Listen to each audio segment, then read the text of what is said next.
Hello and welcome back to Ghostlight RPGs presents Tales of the Public Domain! I hope I didn't just blow out my mic. Probably. If you missed that, it's called Tales of the Public Domain. Hi, my name is Justin. My pronouns are he, him. I am your dungeon master for the night. We are playing some D&D 5e, some actual play for you. And with me, I have some lovely faces. Some you recognize, some you may not. So why don't we introduce them? I will start. Oh, and also, when you introduce yourself, give us your name, your pronouns, and also tell me, what would be the title of your autobiography or memoir? Yes, tricky, I know. I think, mine would be, he tried hard. He really did. That's the whole title. He tried hard, yeah. He really did. He really did. That's what makes it. Yeah, it's... whatever. Passing the ball to Jess. Oh, hi, I'm Jess. Pronouns they, she. The title of my book would be, well, my last name's Abad, but you can say it Abad, so it'd be a bad idea. Oh, yeah. perfect. Clever. I love it. Clever, I love it. Pass it to somebody else. Annie. Oh no. Hi, my name's Annie Schwaner. I use she, her pronouns, and I think my autobiography would be Don't Make Soup and Other Marriage Advice. Bestseller. I need to hear the Soup's I would story. buy all canceled these later. books. I would buy all Yeah, these that's based on title alone. Fantastic. We always joke that whenever John and I have like a tiff or a fight, I'm like, oh, I made soup tonight. That was weird. So it's always a fun little thing where I make soup. So we always joke about that. All right, Puck, you go ahead. I think my autobiography would be titled Puck Around and Find Out. Yes. Fantastic. Oh my gosh. It's going to just be 5 whole pages. It's just five Is it a choose cousins. your own adventure? It's a journal. Yeah. Dear Diary. Oh man. Yeah, I will pass this Puck on to, should we do our new guest, Mr. Steven? There we go. Hey everybody, Steven here, he, him pronouns, and I'm gonna go with Tourgetés in the Rain. Oh my god. Tourgetés in the Rain is the title of the memoir. And now that I've said that, next rainy day, I'm gonna have to go outside and do Tourgetés so that there's a reason for that title. This is just life. Sometimes life just feels like Tourgetés in the Rain these days. I better have a section in that memoir. You definitely do. You absolutely do. Yeah. Who are you passing it to? Well, duh. I want to pass it to Darrington. Hello, my name is Darrington. I use he, him pronouns. I think the title of my autobiography would be I'm Trying to Be Nice. I really do. Try so hard, sometimes too God, I love hard. that. And then Sometimes- when I'm tired of too hard, it goes back to not enough. It's a Yeah. constant balance. Such is life. Good. We're all just tourgetéing in the rain. You're all just- It's true. And I'll pass it back to That's Justin. everybody. Boom, That's boom, all boom, I have. boom, boom, boom. We're good. We are good to go. Fantastic. I sprung that on you. Hey, we're good. We're feeling that improv, that improvisational aura about the place. We're just grooving. Everybody shimmy your shoulders a little bit. Let's just... ooh, You yeah. can't even see Oh my my shoulders. God. I know, Because I have it's this just Steven's disembodied Yeah, floating just head body tonight. head, yeah. All right, cool. It's true. All right. Sorry, I couldn't hear. I was retweeting. Couldn't shimmy. I couldn't. Oh, I'm so sorry. I couldn't shimmy. I was retweeting. That's the title of my next auto. Can't shimmy. The I'm sequel. retweeting. Couldn't shimmy. I was retweeting. Speaking of tweeting, if you're not following us on social media, and also right here on Twitch, please do so.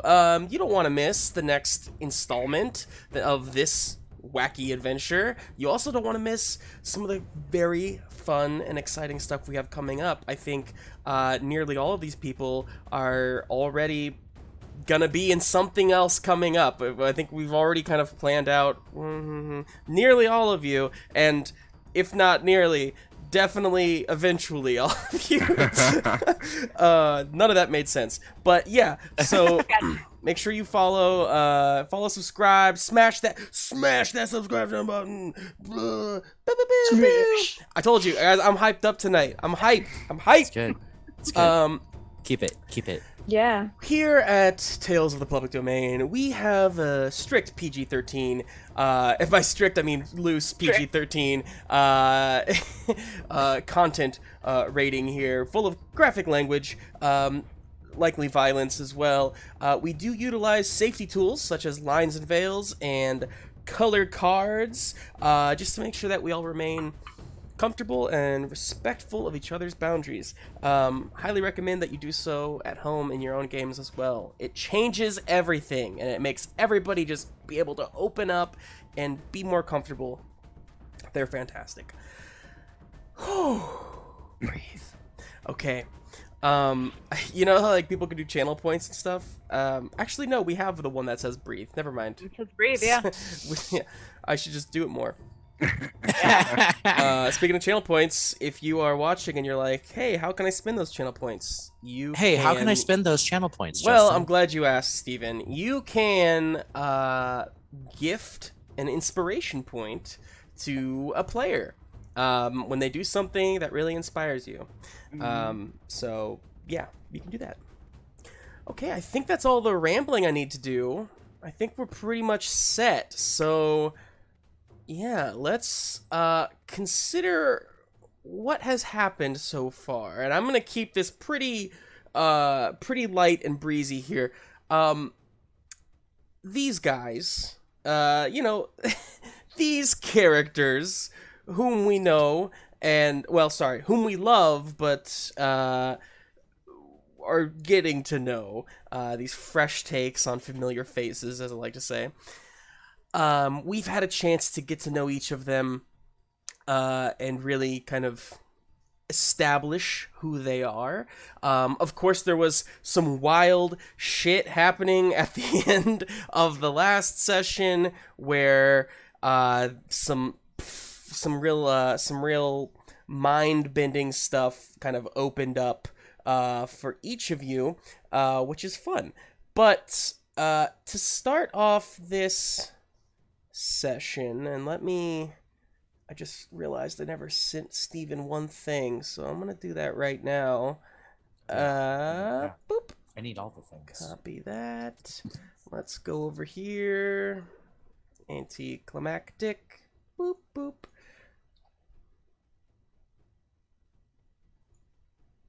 Come on. I know you want tried. to.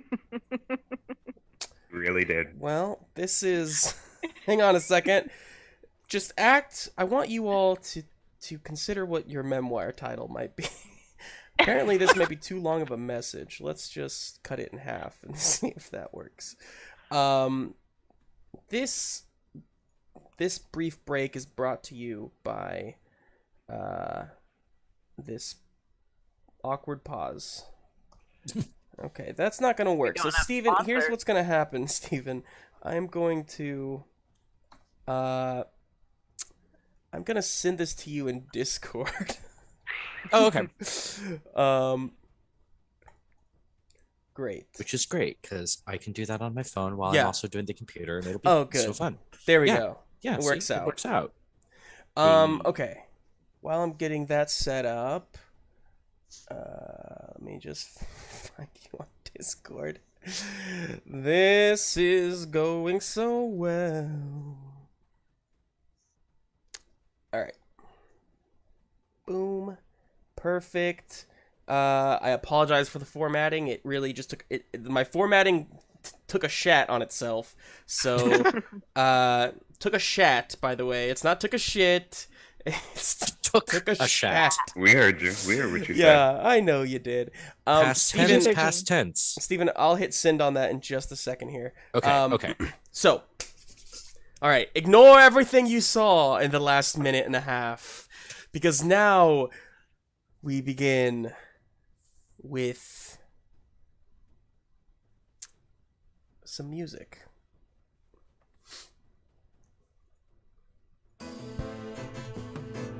Oh my goodness.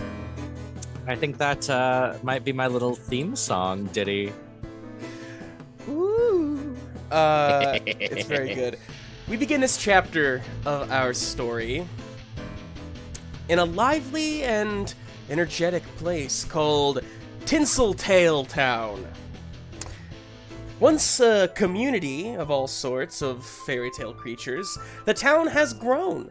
People from all over come to Tinseltail Town in search of fame and stardom. You see, stories here are unique. In Tinseltail Town, creating a good story is how the sausage gets made, baby. Many try to have that lasting impact, and many more fail. But above them all is one woman who has somehow, time and again, struck gold with her tales. She is as rich as she is caring, as famous as she is infamous, and more powerful than she even realizes. Steven, would you just describe for us what your character looks like? So, Mother Goose is she's your typical broad. She's your dame from 1940s or 50s kind of cinema. Although I do like to think that Eileen Brennan may have played her sometime in the 1970s. But she has a lovely gold ringlet kind of halo about her. She always wears a bonnet. She's a little dowdy. She's not like the most stylish, but she looks exactly the way you would want a nursery rhyme mother to look. Sure. Mother Goose is sitting in her office, in her studio, which takes up an entire city block. You have the largest studio, of course, here in Tinseltail Town, and it is it's always full of people coming and going, rehearsals being had, shows going on. Now, the way that stories are told here, although we're setting it up as very much of like a golden age of film, it's there's no film involved. It's literally stage performances. But the performers are treated as, film stars essentially, and box office, all that kind of stuff. So anyway, there's a knock at your door, a familiar knock. By the way, just for real quick, tell me what your office looks like. What do you think your office looks like here? Sure.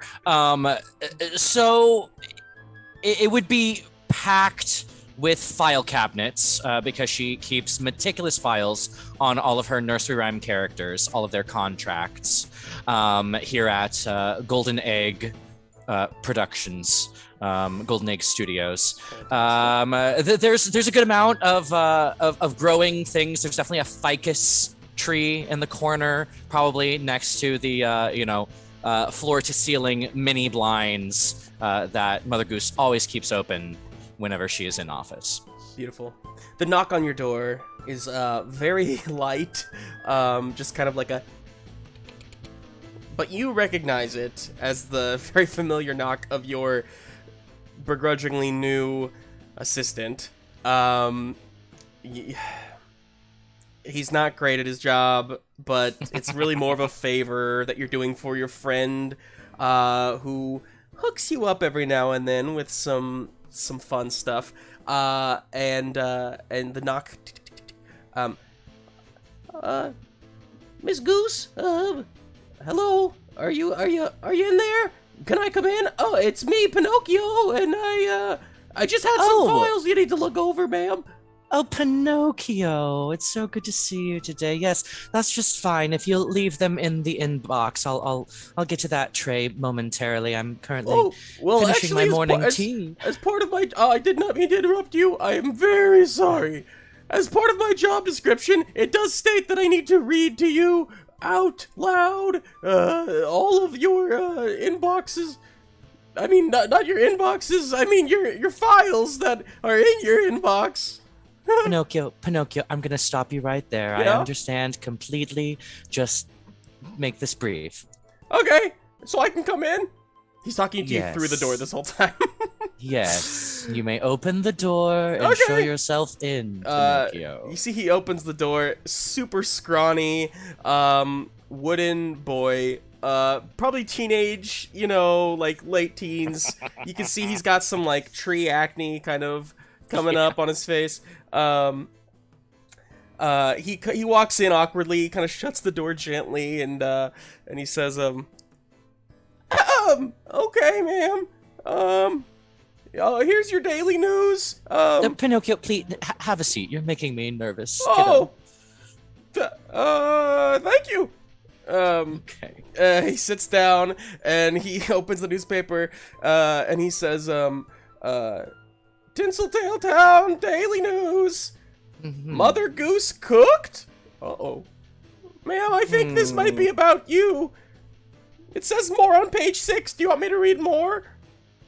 It says moron, More. page 6. No! Oh gosh, no. It says more on... Oh, yes, continue. I just don't want to hear about morons quite this early in the morning. Go Okay. on, Pinocchio. He tries to lick his finger to turn the page, and it doesn't work, so then he's just kind of like scrambling to turn the page. He says, he continues to, as much as fun as I'm having with his voice, he continues to kind of read you your mail and whatnot. The more on page 6 basically indicates there are rumors currently spreading that Mother Goose may have had something to do with the death of local landlord Humpty Dumpty.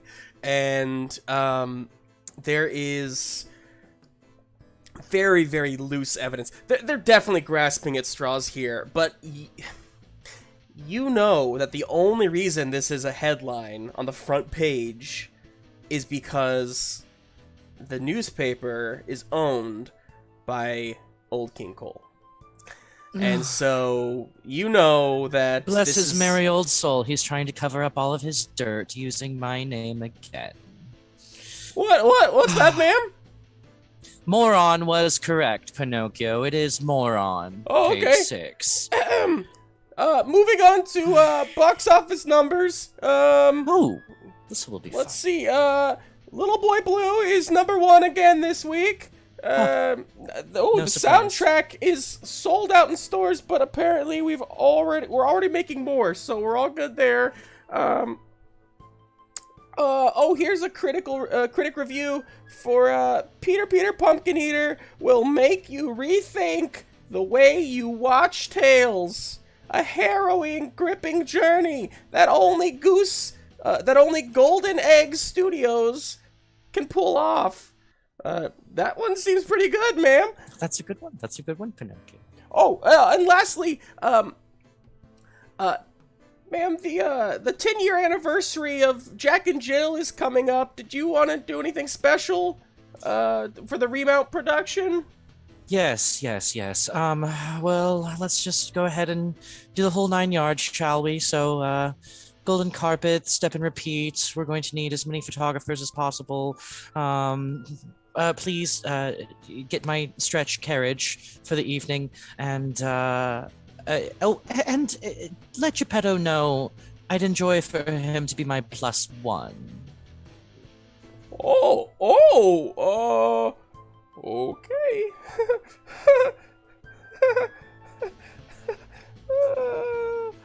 Oh boy. Pinocchio, are you What? seeing anyone these days? Oh yeah. Woo. All right. Well, I mean, how about I get a I special could VIP pass for you? You can accompany Little Miss Muffet on the way to the Golly. rescreening. Okay. Well, Just, get your wood under control there, kid. He stands up and like the papers kind of fly all over the place, and he says, okay, I'll make sure to tell my father, and also, I'm gonna get you your morning cup of you think Mother Goose drinks tea or coffee? Oh yeah, Or no, neither? definitely tea. Oh, thank you. I'm so glad you noticed that this one had already gone dry.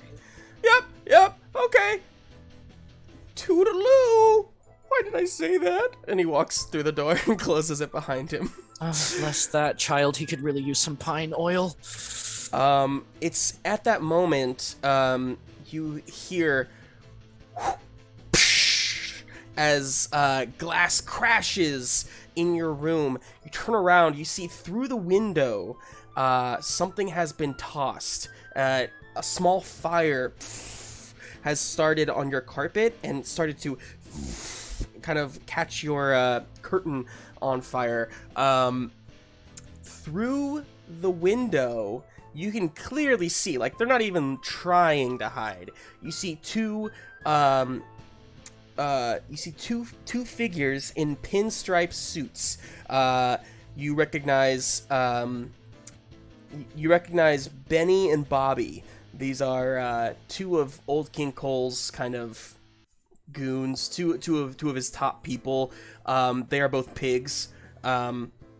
And as they kind of like stare you down, the third one, who is on the carriage, like driving, the two of them kind of get into the carriage, and the third one just kind of like puts a hoof up to their eyes and like looks at you. You know that's Butch. She's the third of the little pigs. What do you want to do? Your room is currently on fire. They are outside. You could like totally go engage them if you wanted to, but what do you want to do? Bringing good tidings from the king again, I see. Oink you! Wait, why is he Cockney? Hang on. That's fantastic. Oink. Nope, Shit. it's canon. Hang on. It's okay, canon. he's Cockney. The rest of them aren't, but he is. This is Bobby. Yes. Bobby's Cockney. Oink you! Oink oink right back at you, babe. Please tell Old King Cole in the future that headlines can be made and also broken by yours truly. At which point they, just take off.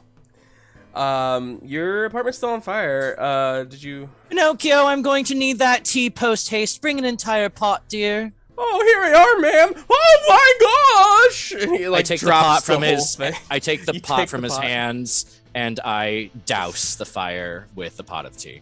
All right, yeah, you do so. You turn around. And this, Pinocchio, is why wood grains and sepia tones are our friends. Oh, okay. Yeah, I'm gonna go. I may have just, I need to use the little... I'll be back. And he just, like, walks down the room. You can see he might have peed his pants a little bit. You are supposed to take the rest of your day to, kind of lead some rehearsals, do some kind of theater management, some studio management, if you will. Do you kind of go about your normal day? Oh yeah, she is not shaken by any of this. Fantastic. You go throughout your day, and that night, you are locking up the studio. You're always the last one in, or first one in, last one out. You practically live here. But you're locking up the studio, and you turn and you hear hey Bobby, show her what you learned abroad. Thanks, E-Cat Carter. And Bobby, you see Bobby like reaches out, has this like wooden Tommy gun, basically. It looks extravagant, but he's like, he's aiming it at you. He's not shooting you, he's just aiming it at you from the carriage. Like, the carriage has pulled back up in the night. And you see Benny says, oh, you like the look of that, Mother Goose, huh? How about that? Huh? You get the sense they're definitely trying to intimidate you. Absolutely. Oh, piggies, dear piggies, when will you ever learn? Don't bring a gun to a bonnet fight. And I pull up my skirt to reveal my pistoletta, and I draw it from my garter, and I reach up into my bonnet, and I go to load my pistoletta, one chamber at a time. And you see, Butch is like, hey guys, I think maybe we should just get out of here, right? I mean, right? And, Bobby, oh fuck, Bobby's like, oh then, I think we're fine, right? It's gonna be all good, bruv. And, basically, you know, Mother Goose, that old King Cole would not have given them the orders to kill you in the middle of the street. Right. This is clearly something that they probably thought would scare you a little more because of how earlier went. But yeah, you start loading. Make me an intimidation check. Let's see. Let's see if you can get them to run away. That would be an 8. An 8. Okay, sure. So, you definitely spooked Butch, and she's like, guys, I don't know if we should do this anymore, right? Maybe we should just get out of here. But Bobby is like, he's angry, he's ready to go, and he says, you don't scare me then. And he reaches up, he is going to, I didn't even have my dice ready. You guys, I told you it's a silly night. It's wonderful. Justin, would it stand to reason, since Mother Goose probably can tell pretty quickly that the intimidation tactic didn't work? Yeah. They're in a carriage, is that correct? That's correct. Okay. Air inflated tires or wooden tires? Wooden tires. Wooden wheels. Okay. Is there any fabric on this carriage? Is there any fabric? Upholstered seats, anything? Yeah, definitely. Perfect. I'm actually going to go ahead and fire the pistoletta, using an exploding special ammo bullet. Fantastic. So this is going to deal 3d6 fire damage to whatever it comes in contact with. All right. I will give you the first go on this. So go ahead and make an attack for me.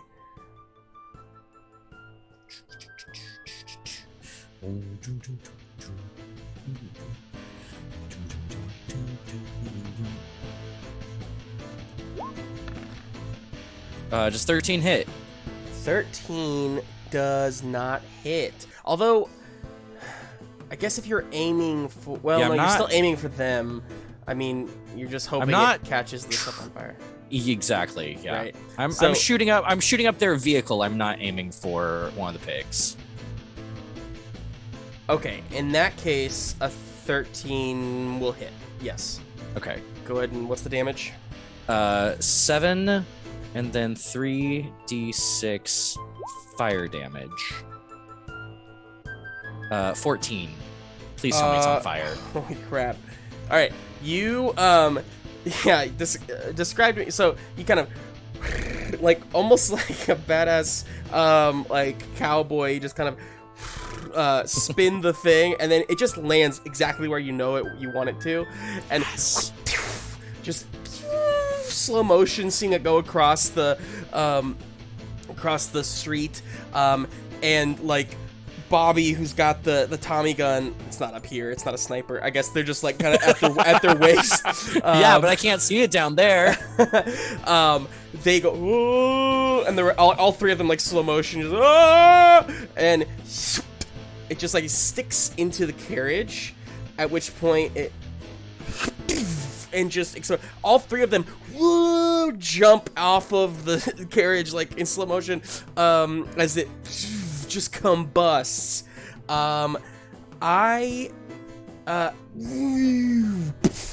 all land on the ground.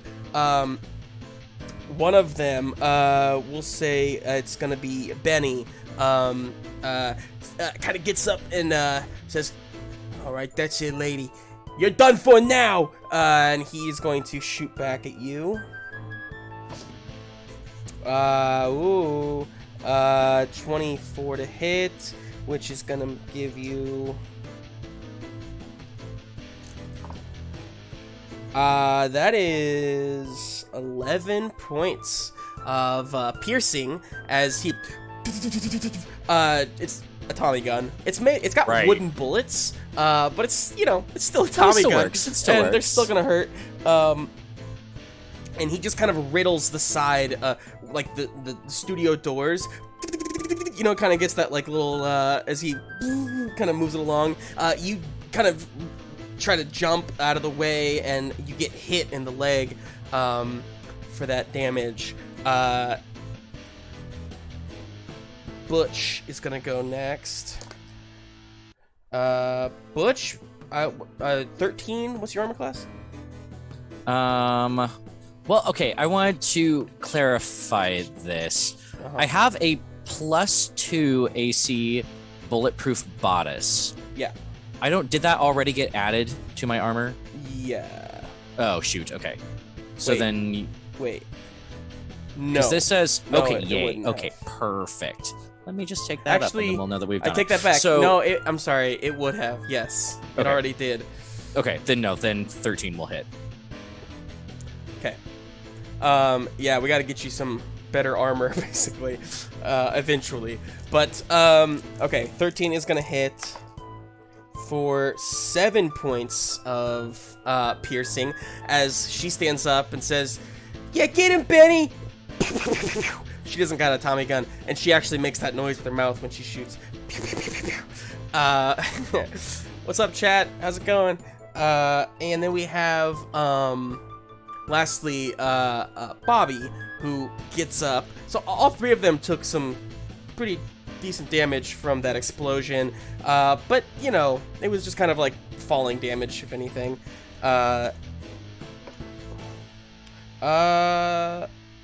Okay, that was kind of cocked. I'm gonna reroll that. Okay, and that is 9. That's gonna miss. So Bobby misses. All right, what do you want to do? They're all shooting at you. You're just sitting duck in the middle of all of this.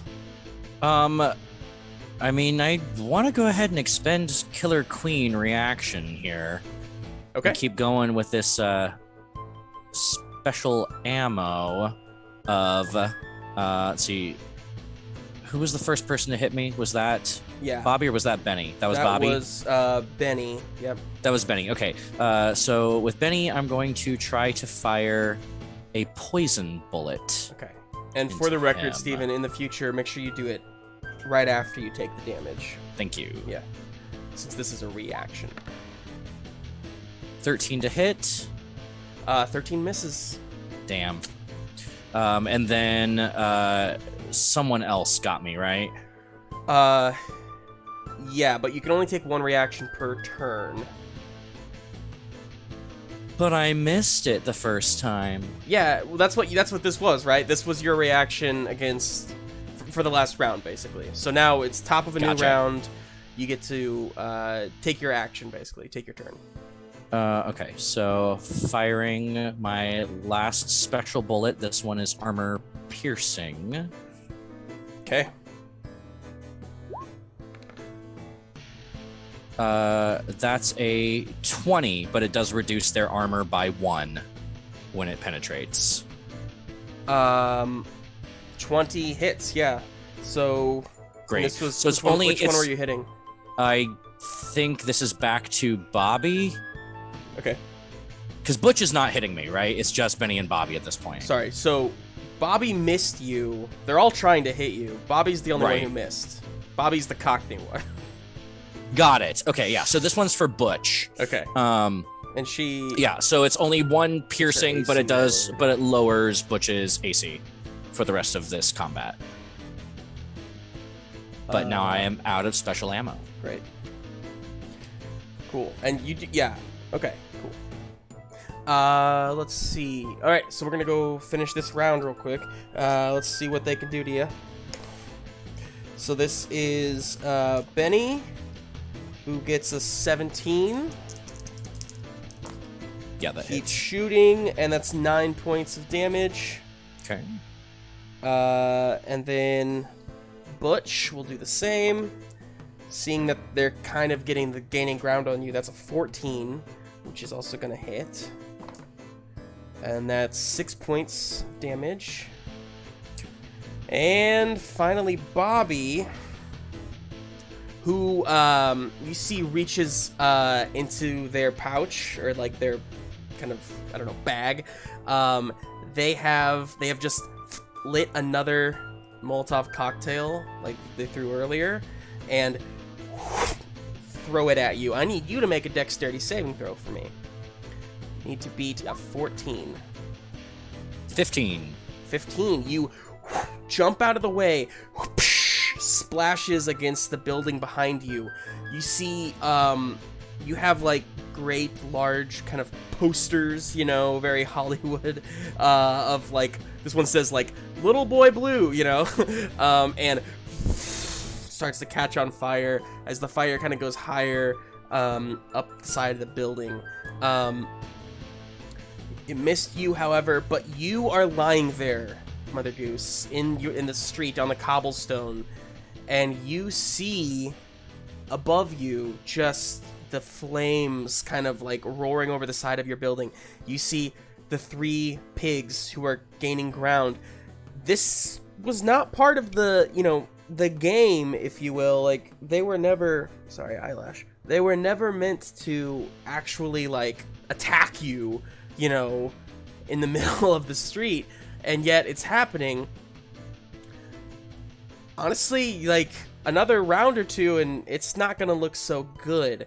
They kind of all move over to you, standing over you with their weapons pointed down at you. Again, the flames kind of on your building, and one of them says, the king sends his regards, and cocks the gun basically, and they're about to all unload on you. And in that moment, I go ahead and say, why don't you wee all the way home? You refuse to back down, even as you lie there, and it's a flash of light. And where they were once standing, as your eyes kind of adjust, they are no longer standing there. The building is still kind of on fire, but you hear like a loud crack of thunder. Starts to rain. And it does not rain here like ever. It's like always a sunny day and a beautiful like open starry night. But it rains, and the rain starts to kind of put the fire out as some smoke kind of comes off of it. You kind of sitting up, just looking down the street, everything looks different.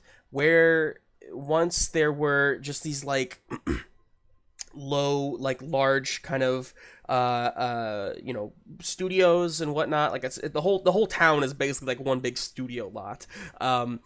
And where that once kind of was, now it's kind of interspersed with very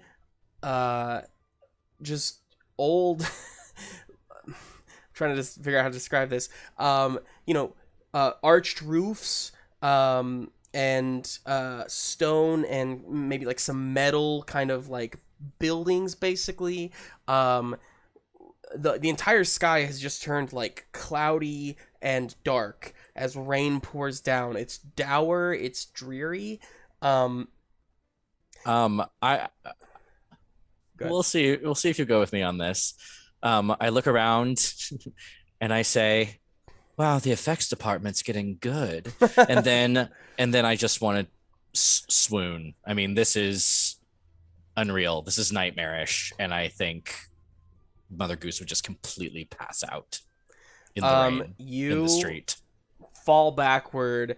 The rain drips on your face as you start to close your eyes, and you aren't sure how long you were passed out for, but when you kind of open your eyes, it feels like maybe even a couple seconds later. You're not sure if it was that or if it was an hour. But you, I should mention there were still a few people kind of walking down the street, like when all that happened and the rain started. There were some people walking down the street, kind of looking around and then kind of running indoors, maybe to get away from the rain. Who knows? But now as you open your eyes and kind of sit up, or you don't even sit up, you just open your eyes and you see standing above you is a man, tall, plain looking, mid-40s, wearing what we would consider a modern suit. It's a very nice watch on his wrist, and he looks down at you and he says, "Hi there. This is this is unusual for me, honestly. You are just, I almost just let you like sleep. You're very take a look around real quick. And as you do, you kind of get up, your eyes are adjusting. It's still raining, it's still dour. You see that there are multiple people in the street, kind of like huddled in masses, looking around, like pointing, except they're all frozen. In fact, the rain has been coming down is frozen in air. And there's no sound. It's very bizarre. He says, "I'm sure you have many questions, and I'm happy to explain them to you. But you're going to have to come with me." And he reaches a hand out towards you. Cool. She just says, "Jiggity jig." And she takes his hand. And you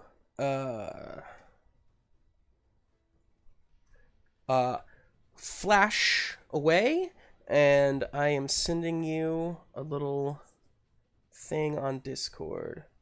Yay.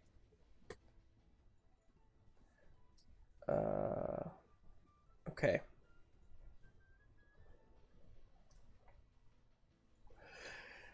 Meanwhile, the rest of you.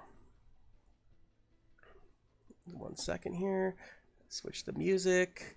The rest of you. I'm sorry. Before I do that,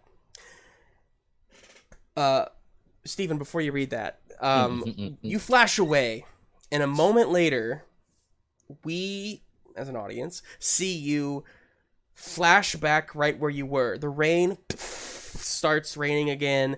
Everybody's kind of pointing and looking around, and you are standing there.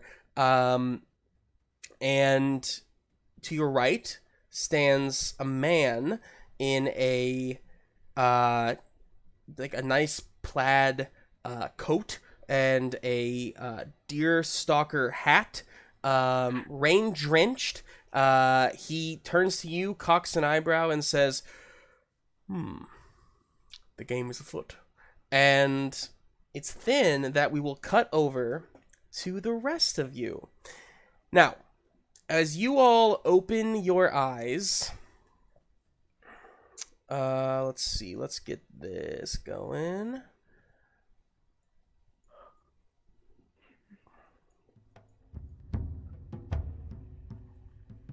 So as you all open your eyes, Sumkey,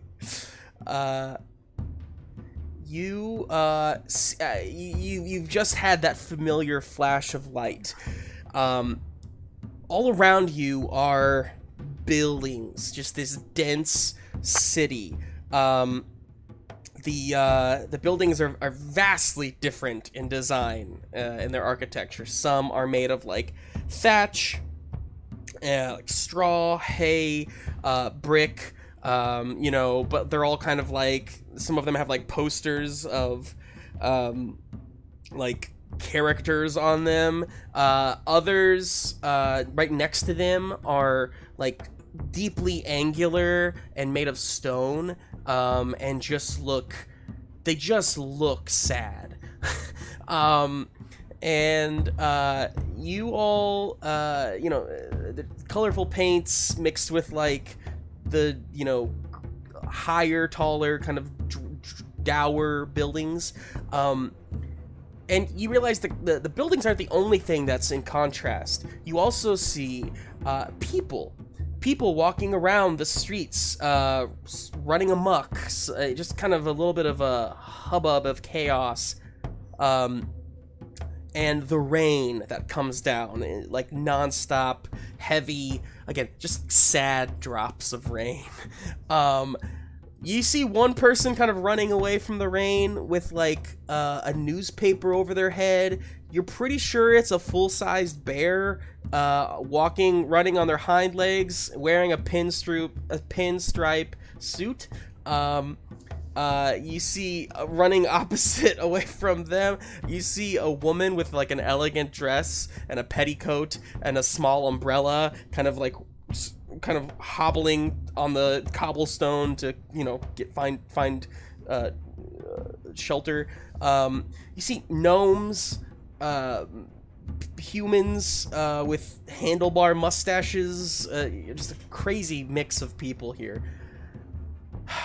And as you all stand there in the rain, what do you do? Well, this is gloomy. Charming town. By gods, to know that there are so many worlds beyond your own. That's fair. What you said, beefcake. All right. Well, anybody got any ideas? Hey, by gods, are you a fairy? Well, yeah. What do you think you're looking at, Sugar Plum? I'm sorry, I haven't seen one of your kind since... Oh, well, I don't know how long. Maybe off the coast of Oedipus's island. What do they call you, fairy? My name is Trixie. Trixie Tootsweet. And what about you? Ah, you don't know who I am? I'm Hercules, champion of the gods and defender of Greece. Why doesn't anyone know that? Right. All right. And what about you, Sweet Cheeks? And she's going to look at Johnny. What's your name? Oh, my name is Johnny. Nice to meet you. And I'll Oh, it's all right. And I grab their finger and I just kind of shake their hand. Why are you so small? Well, that's just the way I suppose I was made. It has its benefits, and sometimes it also gets in the way sometimes. Have you all met my dearest friend? And I'm gonna lean over to Dr. Dolittle. Hi, you all seem like a swell bunch. I'm Dr. Dolittle. I'm just, doctor. Yes? Wow. Is that okay? Well, yeah, I've never really met a doctor. Oh! Okay, well, I don't doctor people anymore, just more animals. This is the most human contact I've gotten in a long time. And it's just... Well, at this point, they could, maybe. From what I've learned. So you are all the champions of your own realms? Somehow. It's rather frightening, ain't it? Speaking Does of Dr. frightening... Dolittle have any animals with him? Just curious. No. Nope. Speaking of frightening, my hair is going to frizz up even 10 times its size if we don't get out of this rain right now. Is there any way we can talk somewhere? God is definitely crying away these crops over here. As you say that, you hear just kind of a, like, what some of you may recognize as, like, a gunshot sound, or, I don't know. Each of you is going to have to interpret how you hear things differently, because I can't describe it every time. But you hear some sounds of fighting from a street, just like down the street away from you. You hear some shouting. get down, hey! And some shouts and whatnot. What do y'all do? Sounds that like someone's sound in like- trouble. Is that a chaos that we're used to? It's a very good question, Darrington. Was that Hercules or It Darrington? was Hercules, Oh, but okay. Darrington also wants to know. Never mind. Well, it sounds like cherry bombs to me, but I don't know. It's kind of higher pitched than those. Should we go see what's happening over there? Somebody's hurt. Come on, let's go. Come on. Uh, We're following the boy. All right. She's just gonna flying out. You all run down the alley. You see a horse just stride past you. As it strides past you. Dolittle, you hear it say, yeah, can I hear? "Getting the hell out of here!" Fantastic. As it rushes by. The rest of you. I contemplate going with the horse. Yeah, you can if you want to. You all get to the end of this alley and you see a sight here. There is a carriage that is overturned on its side. The horse that was running away seems to probably have broken free of its bridle on there. Behind that carriage, you see two figures, two men. Both are dressed in the again dour clothes. They're rain-soaked. One of the men is wearing a long, ugly trench coat and like holds a very deadly-looking crossbow. The other man has a finely trimmed mustache and is very strong-shouldered, although not the tallest person, but also wearing like a nice little quaint hat, and has a like a revolver basically, and he, like kind of taking careful aim around the carriage every now and then. On the other side of the street, you see a handful of what I can only describe as goons.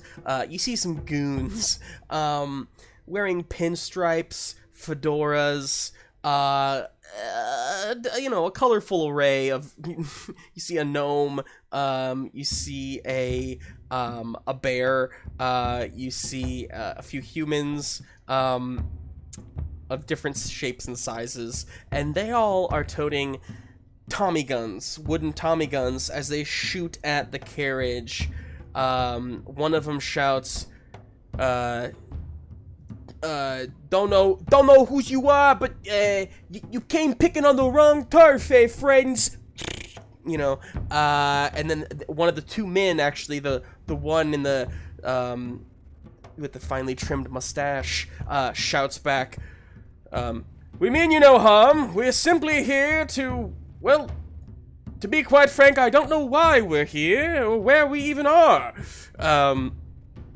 What do you guys do?" I'd like to jump up, not in the middle necessarily, but close to the edge, and then throw my hands up and say, "Hey, you guys, violence isn't the answer. Put down your pop guns, or whatever those are." Yeah, make me a persuasion check. Or whatever the heck that is. Oops, I rolled the wrong thing. Hold on. That's okay, we can keep that roll, and you can just add your persuasion if you want. It's +1, so So 16. 16. Nice. You put your hands out, and they all look at you, and you've definitely stopped the shooting, but they're all just staring at you. Anybody else do anything? You will soon learn that this is just how the boy is. Right.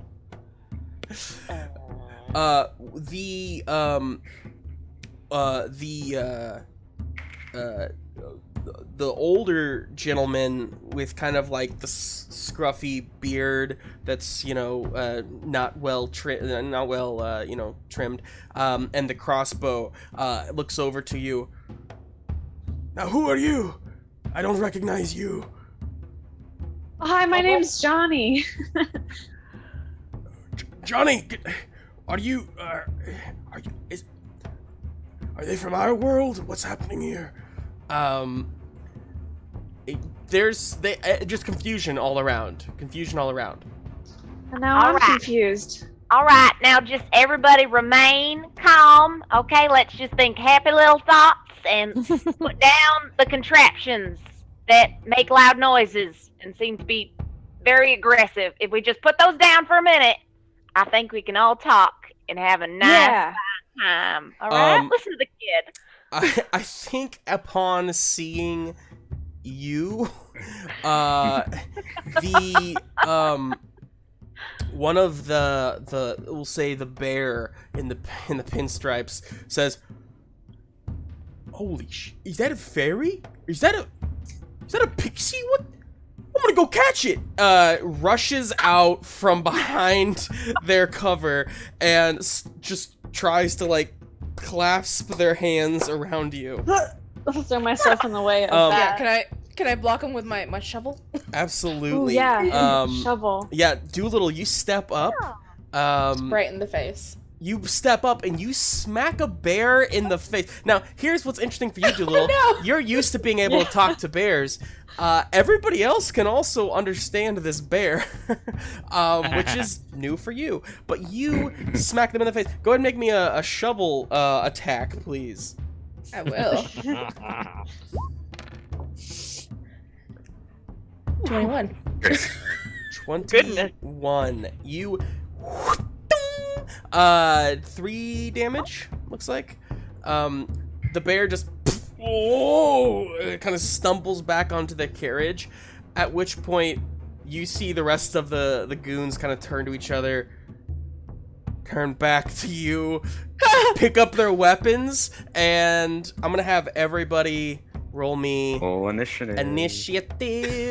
Annie is frozen. I you're not think I'm anymore. back. Okay, good. I just pause until I'm back. Just pause. So yeah, everybody roll initiative. Actually, this time, let's go ahead and test out, and it's okay if you've already rolled, we can change it, but click your token, and then let's go ahead and use the turn order tracker on here. Okay. So if you can, click your token, and then click your initiative. And if you want to keep the first one you rolled, we can change that automatically, no big deal. I would love to keep it. I would love to keep mine. Okay. Oh, but we have to roll it again then. I'll keep the new one. Yeah. Right. Okay, I'll roll it again. Hey, it's the same one, but it didn't. Nice. Wow, what are the didn't- chances? Crazy. I don't think it updated. That's okay.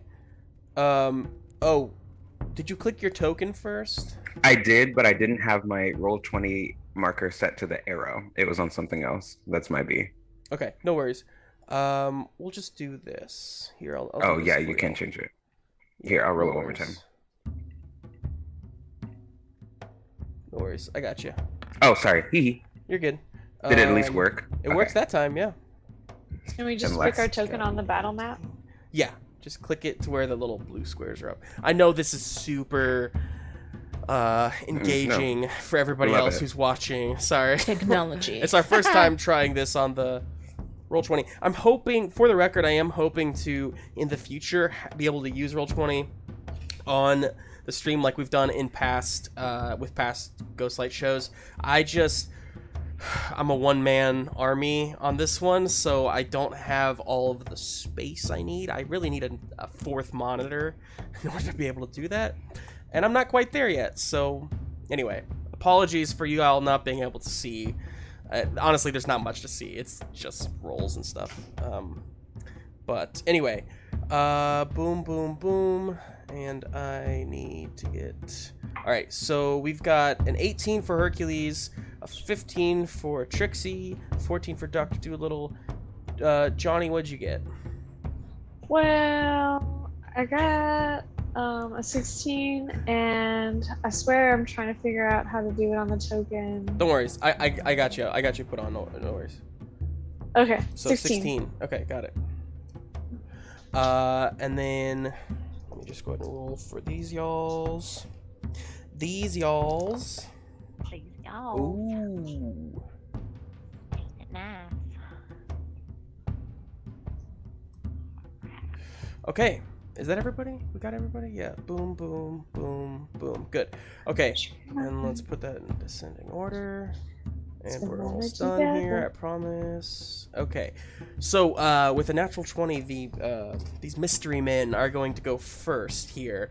But before they do, let's go back over and check in with Mother Goose. You are standing on the cobblestone in the rain, and to your right is this man who you know was just with you in the White Room.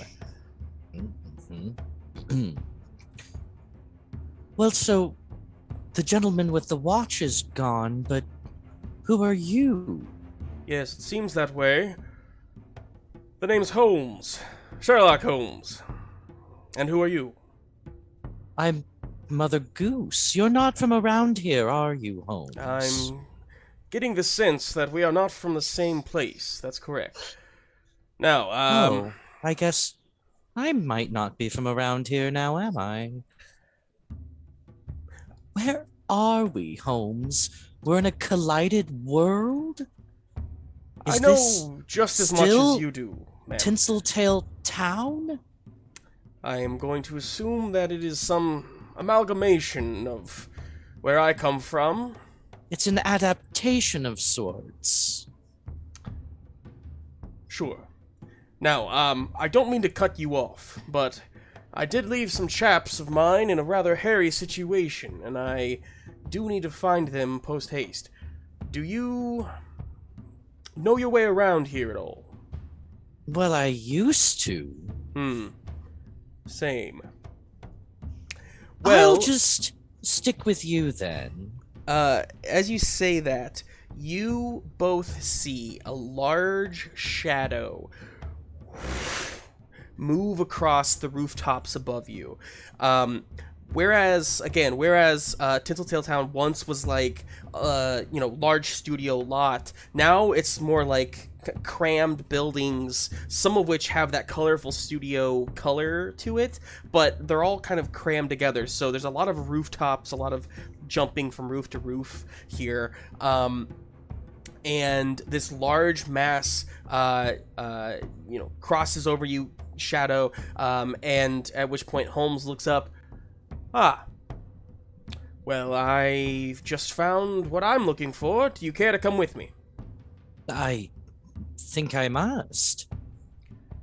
Well then, there's no time to waste. And he rushes off, taking down the street. You follow. After about 30 feet or so, he kind of skids into an alley, and starts climbing a ladder on the side of a building to get up to the rooftops. Oh God, I'm not dressed for this at all. Okay, here we go. You start to go up the ladder. Scaling the building. The rungs are slippery as you go up. Again, you're not used to the rain very much. But you start to climb up to the top. When you get on the rooftop, it's kind of incredible up here in a very, again, like, it's just, everything looks so dreary, but it's also like magnificent and wide and sprawling, and from this height you can kind of see all the different architecture, and it's a weird mix of things, but it's kind of cool. And you do see about 4 buildings ahead of you, running from rooftop to rooftop, a large figure, like with a huge, like, kind of cloak on, basically, just rushing away.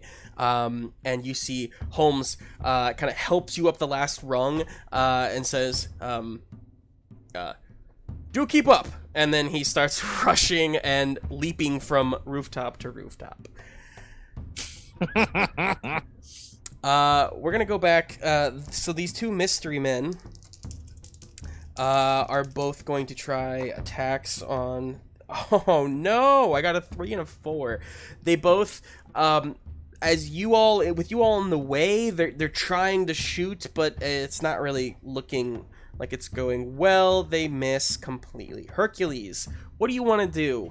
You have these two factions on either side of you. You're kind of in the middle. What do you think? There are 4 goons, and there are 2, hang on, let me readjust you real quick. Those are the mystery men. Here's my little mouse. Nope, that didn't do it. This is fantastic. All right, there we go. That did it. Okay, cool. I'm sorry. So yeah, the 2 mystery men, and there's 4 goons. So is there still, who's the person that Dolittle rocked with the shovel? The bear. Yeah, the bear. Yeah. Is he still? They are still up. Yeah. They're still up, but they're probably the closest to us, right? Mm-hmm. Yes. I suppose that it constitutes an attack, but I think Hercules just wants to like increase that distance. Like maybe not a punch, but a gentle back up.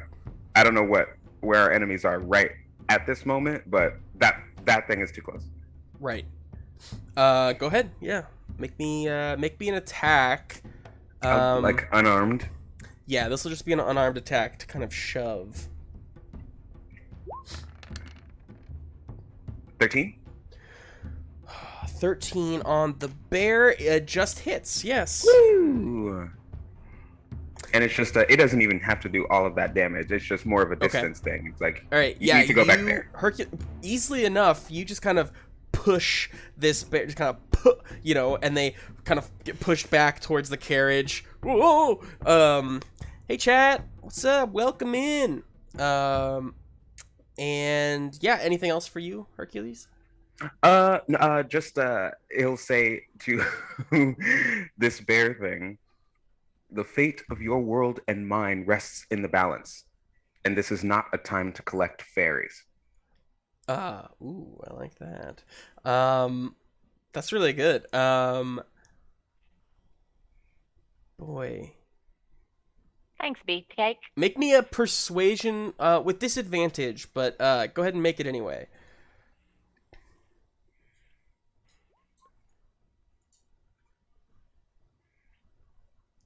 What'd you get? Oh, I think you're muted, Darrington. Sorry, my good one was a 22. The bad one was a 5. Oh, crap. A 5, and as you say that, the bear just looks angrily at you, and the fight continues. Johnny, you are up. Okay.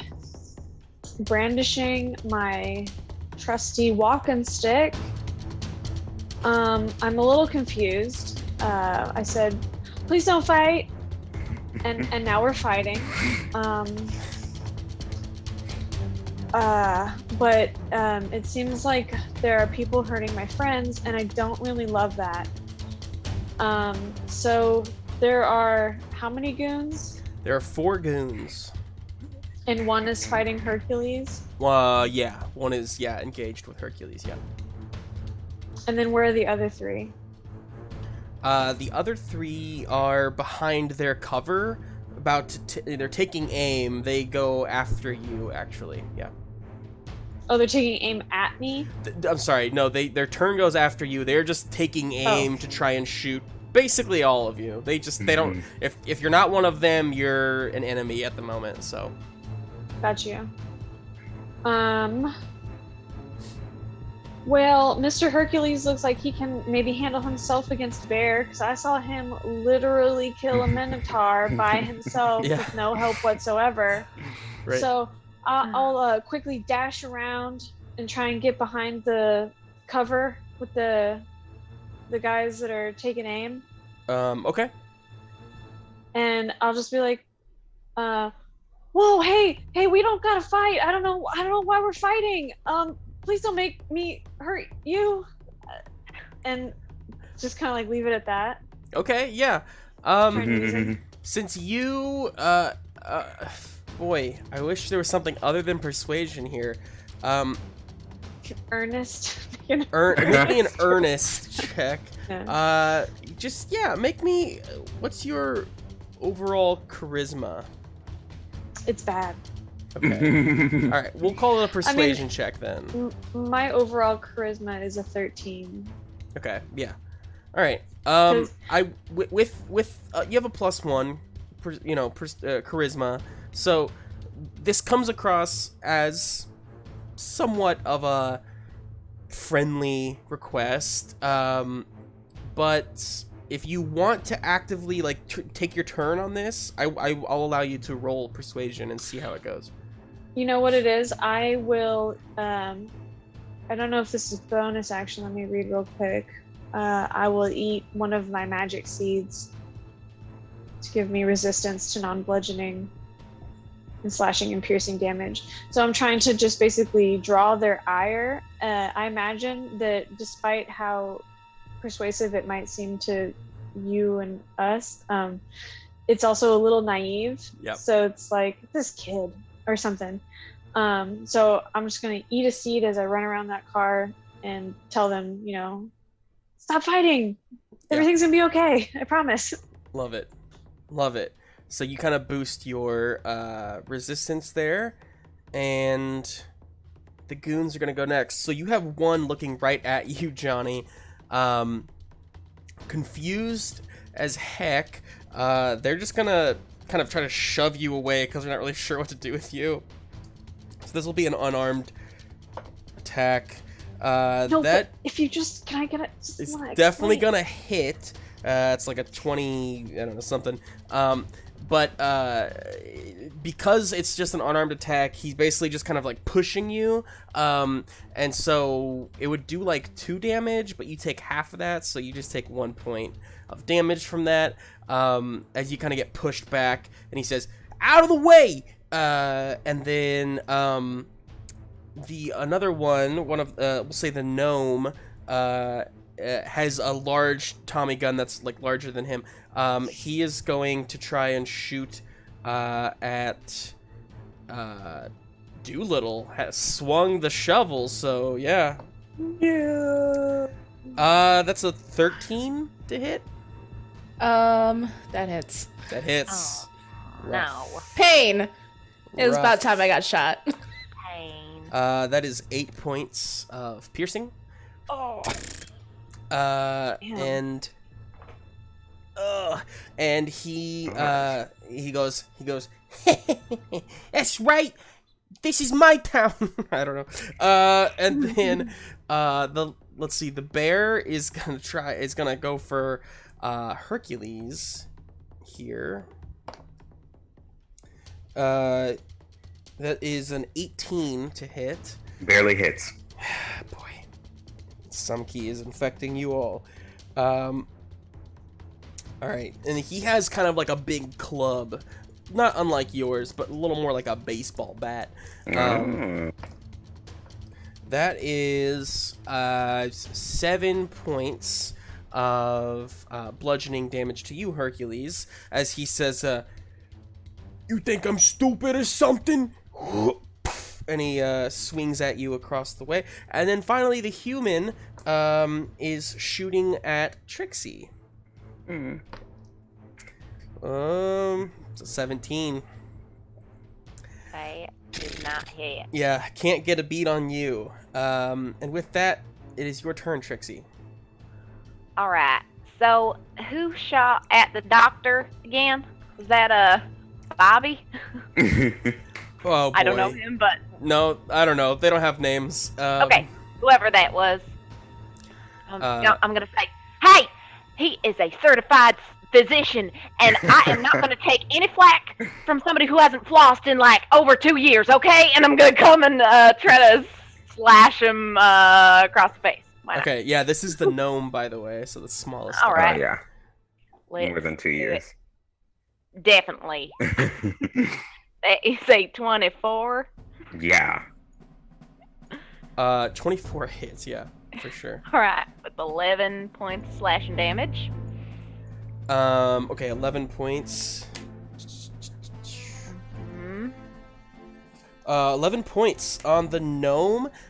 You take him out. Are you going lethal, non-lethal? What are you doing here? Oh boy. I don't think I want to kill the poor sucker. Yeah. But definitely want to knock him out if I can. Yeah, Get you him. like slash across. He goes, "Oi, my face!" And you just kind of like bump him on the back of the head, and he whoa, and then he splats on the ground. Not splats, like he doesn't like explode on the ground. He just thuds on the ground. And splats. All right. Anything else for you, Trixie? I'm probably gonna fly over to Doctor and say, "You all right, breath mints?" And I'll be next to you to back you up. I'll be alright. Incidentally, I floss meticulously. Oh, I can tell. It is just so shiny. They are beautiful. Thank you. That's my turn. Fantastic. Great. Back to Dr. Dolittle. Oh boy. He really doesn't want to hurt anyone, but he's gonna say, "I don't think you're much of a bear. I'll show you a bear." And I'm gonna summon a bear. Big brown bear. Hell yeah, dog. Sick. So yeah, I haven't really. This is the first time you've used this power, and I'm very excited. So this is your Call of the Wild ability, which basically allows you to like find. It's like a find familiar for those of you who are familiar with D&D.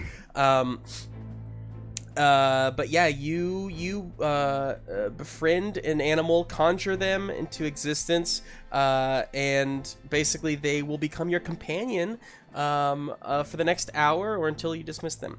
So now, because you aren't like magical by any means, as far as conjuring goes, you tell me what you want, and then they'll basically just appear on the scene. So I think there's at this point there is another bear who like kind of rushes over.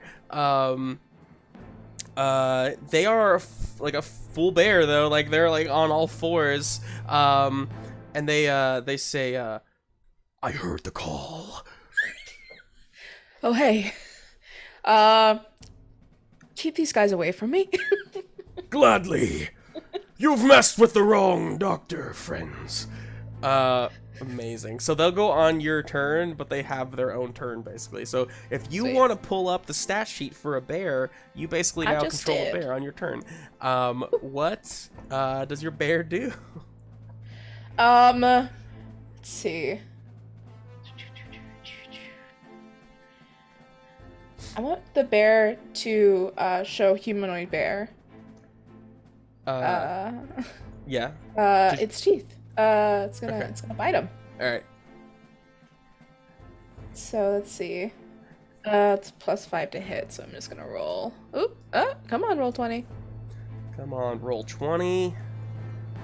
It's D20 +5. Oh, not great. Not great. You got an 8.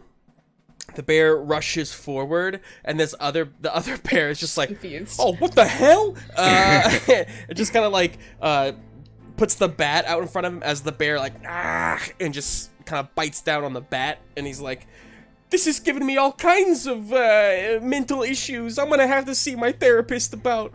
It's just a little trauma.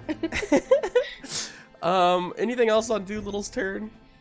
As a bonus action, I'm gonna bite down on a lovely AC boost biscuit to give myself +2 AC. Hell yeah.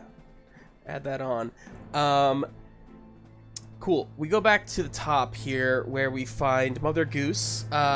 You have been running along with Sherlock. Let me go ahead and roll me an athletics check, and let's just see how this has gone for you. Yeah. Let's Probably wise. Let's just see how this has gone. I mean, she's no spring chicken. Let's be real. No. Straight up athletics. You better work. Or Four? Yeah. So as I bend over, huffing and puffing, you Sherlock, dear. Oh goodness. Perhaps I was wrong about following. I can't keep up, and I don't want to slow you down. You seem very nice. I just met you. He's one building ahead of you, and he stops and skids, and he says, I'm sorry, what's your name again? Is it Goose? Do I call you Mother Goose? Mother Goose. You want me to call you Mother Goose? It's for the best, love. Just. All right, Miss Goose. No, but it better just call me Mother. Just Mother will do. Just call me Mother. Sure, sounds good. Mother, no, I don't like it. Miss Goose. I hate it so much. I'm not calling you Mother. Listen, I know that we have this grand assignment to save our worlds and whatnot, and I know that we've been given a heavy task, and I do wish to work with you on that task. However, I am also very concerned about my allies, and even more so concerned about that figure, and he's pointing towards where the figure was, but you can see the figure's no longer there, towards that figure, because I believe they are a serial killer that has been on the loose and that we are searching for. Sherlock, dear, see, I'm gonna stop you. You're very long-winded. Don't know if anyone's ever told you. You see, brevity is key, love. I've come up with many famous rhymes based on two stanzas They're entirely. calling him There's Jack no one the standing Ripper. behind you. What? There's no one there, Sherlock. From between you, in the alleyway between your two buildings, in this shadow, standing on your building, Goose, Mother. Justin doesn't even like saying it. Exactly. And standing on your building is a huge, like, burly, hairy, kind of like, they're wearing pants. It's very Hulk-like. They have no shirt, just kind of bare chest. This cloak drenched, like, draped over their large, abnormally large shoulders. Their face is somewhat, like, deformed a bit. They just look, like, angrily towards you, and then turn to Sherlock and say, "Oh, you've been hunting me then, have you, Holmes? Well, you made a mistake bringing this one along." And he just, like, almost like a gorilla, kind of rushes at you, and I need you to roll me initiative, Mother Goose. Okay. Where am I? There I am. Clicking on my token Oh no. and rolling initiative. 4. Excuse me. 4. Okay. 4. Cool. So first goes this imposing figure with a natural 20. As he just quicker than you would expect from such a large mass, you see he comes at you, and ooh, that's a 10 to hit. Oh, are you freaking kidding me? Yeah, 10 won't hit me. I know. I've rolled 2 10s. That's great news. Okay, and then the final one is a 23. Oh, that one which will hits. hit. Reaching out to grab you with, like, this large hand. I mean, Mother Goose is not, like, the tallest human. She's, like, you know, I don't know. How tall would you say Mother Goose is? She's probably like 5'6". Yeah. So, you know, this hand is, like, the size of your torso, and it just, like, reaches out to you, grabs you, and then just smashes you on the ground on the roof. Oof. For 14 bludgeoning. Just smash you on the ground. At which point 14. Oh boy. 14. Cool. Sherlock leaps across the building. You kind of you don't really hear much of this, but we kind of see he chucks some little, like, I don't know, beads at the creature and hits as they like kind of explode on the creature's back, and he kind of hurts a little bit as the trench coat or whatever it was kind of flies off, and you just see this hulking creature standing before you. And Sherlock, as he lands there, says, he says, "Give it up, Hyde. Your day is done." And what do you want to do on your turn, Steven? It is currently my turn. It is. Okay, hold on. Sorry, I'm flipping through my book to see if this one's of use at all. Sure. Yeah, why not? Let's see if this is relevant. I feel like I need to pull a performance here. Stage presence. Nope, that's not going to be it. Yeah, no, I don't think. What are you trying to do? I'm gonna try to lull this big beast creature man into a slumbering mood. I just want to quiet. I'm gonna try to quiet him down, and perhaps that will give Sherlock some kind of edge on his next turn. Okay. So I just look at this giant hairy behemoth and I just start going, "Hush up, my baby, on the treetop. When the wind blows, the cradle will rock. You better sing. When the bough breaks, the cradle will fall. Yeah. And down will come baby, cradle and all." I'm going to say, roll me. We'll call this performance. That's fine. Okay. Why the hell not? I'm going to warn you, it's a very high DC. I got a 25. Okay, that's good. Is it good enough? It definitely almost more confuses Hyde as he turns towards you. It's good. You've definitely lulled him, like, stunned him in a way, to where, I don't know that it had any.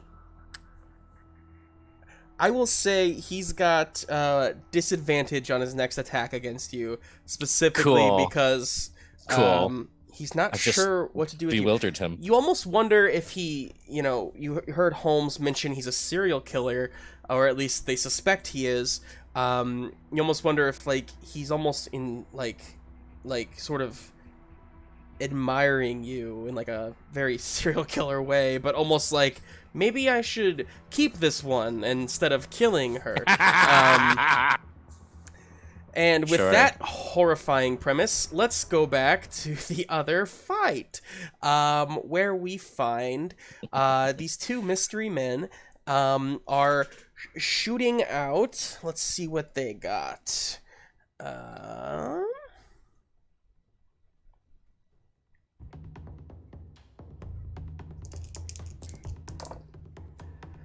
Okay, let's see. This time they are both gonna hit. One of them is hitting the human. Alright. And the human actually goes down as this fine mustached man and just clips the human in the shoulder. They flip around and smack their head on the carriage and just crumple towards the ground. The other one hits the what else did I say? 2 humans, a gnome, and a bear? Was that right? Yeah. So the other human, what? Walked into a bar. Yeah, exactly. Great premise. I think that's right, though. And the other one smacks into the actually the back of the other human. They were turned away looking at Johnny, and arrow in the back, or I guess a crossbow bolt in the back. They are still up, however. At which point the mustached man says, perhaps this is a good time to retreat, find higher ground, perhaps. Hercules, you're up. I think Hercules sees everything that goes on with Dolittle and the new bear because enemy bear was right in front of him. Yeah. And he just calmly turns his head back to Dolittle and says, I have a more complete understanding as to why you're the champion of your realm. Now I have a question. In our features and traits, our sort of special abilities, how many of those can be used in one turn? Typically it'll say as an action or something like that. So you can only use 1 action per turn. Okay. But if it's a reaction or a bonus action, you can use those in addition to an action. Okay. What I want... I don't know what I want to do. We were just given the suggestion to retreat, which is a great one, which he loves. But I also feel like this bear thing is still engaged. Mm-hmm. What I would like to do is use an attack to try and break enemy bear's club. Okay.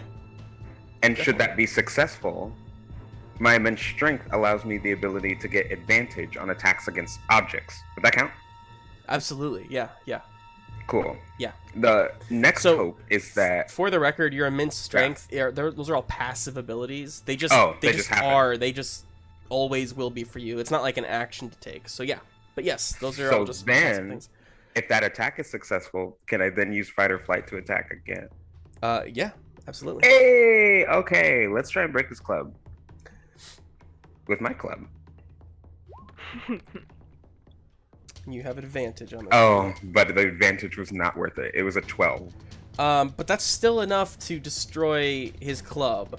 Oh, yes. With the 10 bludgeoning damage that does. The bear is like, ah, and then he kind of pushes the bear off, and as he goes to like take his like club back, you just crack as it breaks in half. You've destroyed his weapon. Now you did attack. Do you want to attack again on him? Yep. Okay. I sure do. Go ahead. Oh, I rolled advantage. I'm sorry. Oh, that's okay. We'll take the one on the left. It's a 10. Which is a 10, which is gonna miss. Gosh darn it. So you smack the club, try to go back. He kind of parries with half of his club, and it kind of smacks out of his hand. Anything else for you, Hercules? Nope. He'll just say, it's not too late to run away. Fantastic.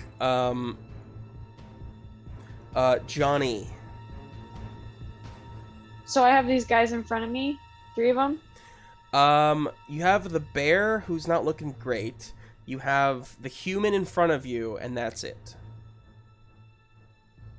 And what's the human? Is he preoccupied with anyone? He got was shot, right? looking at you, and then he got shot in the back, so he's kind of turned around. Yeah. So his back is to me now, and the bear seems like Hercules has it. Yeah, the bear's farthest away from you. So, I'll shove the human from the back as hard as I can, and say, "Go on, get out of here, run away." You have an old Yeller moment with this human. Get on, get. I don't want you anymore. Go ahead and roll me. We'll say now. Let me ask you this: are you trying to do damage, or are you just trying to shove them, or what? I'd like for the point to go home. Not to make a pun. So I'll do damage. Yeah. Okay. Okay. Yeah, go ahead and make an attack. This will be an unarmed attack. 15. 15 hits. So 2 bludgeoning as you kind of push.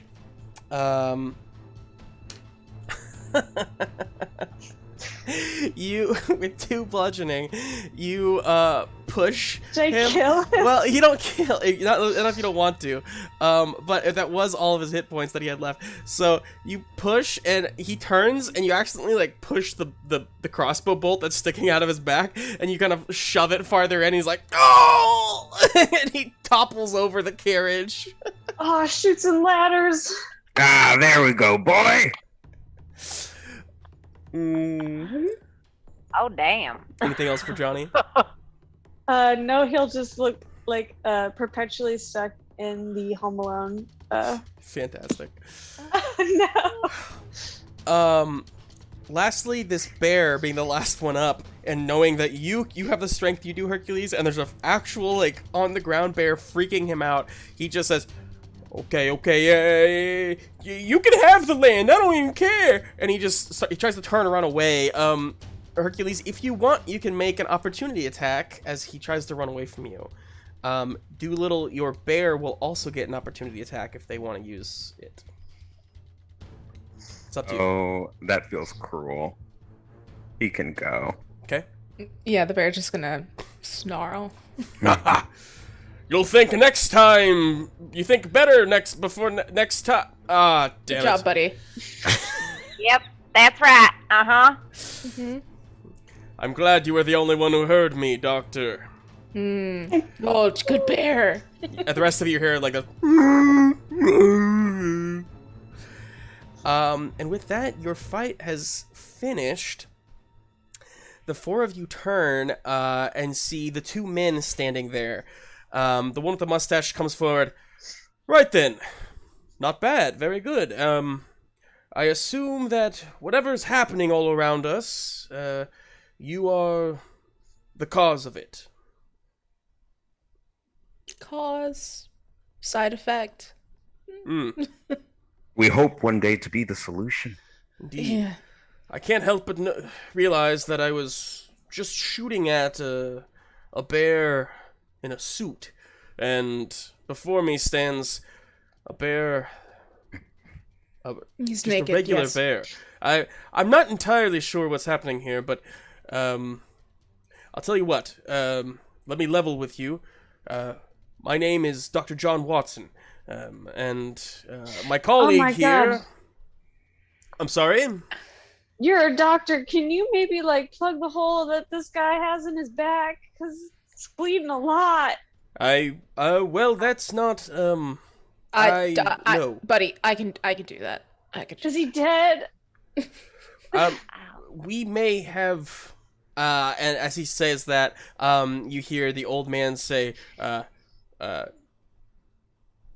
"Doctor, up there!"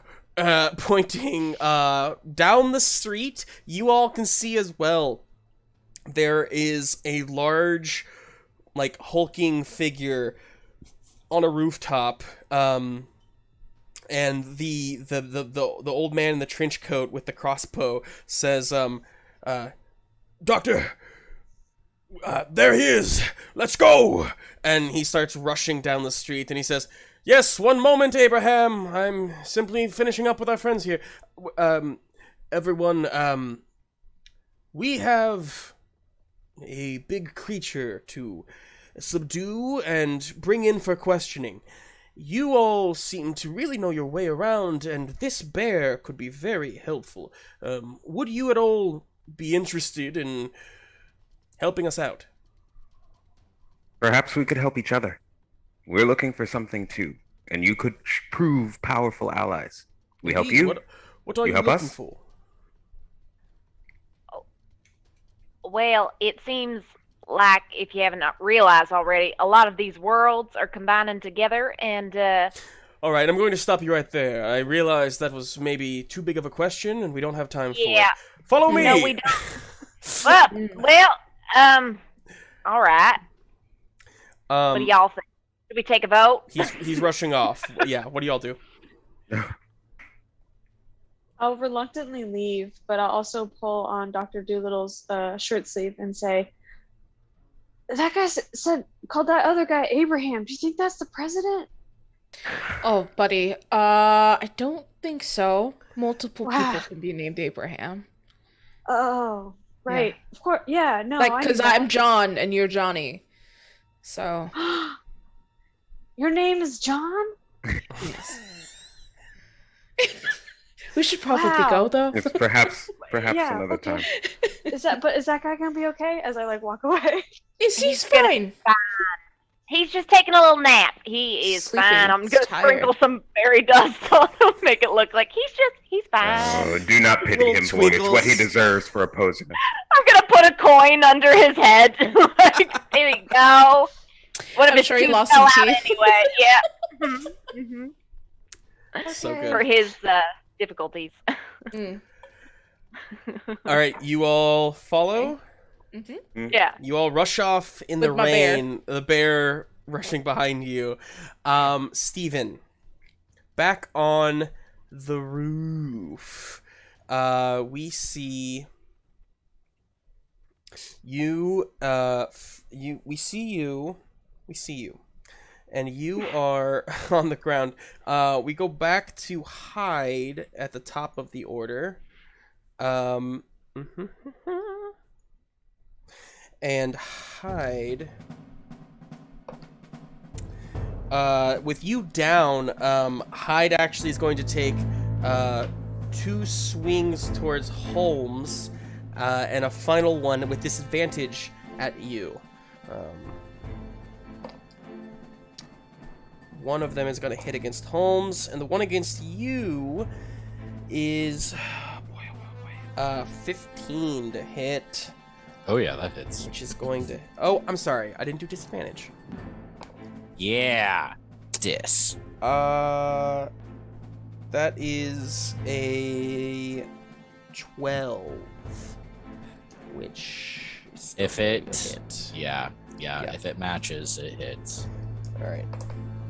So on Holmes, he. Oof. All right, the one that he got on Holmes, he just swings back, whoop, poof, and Holmes goes flying, skating across the rooftop, hitting his head. He says, "Oh dear, ouch!" And you.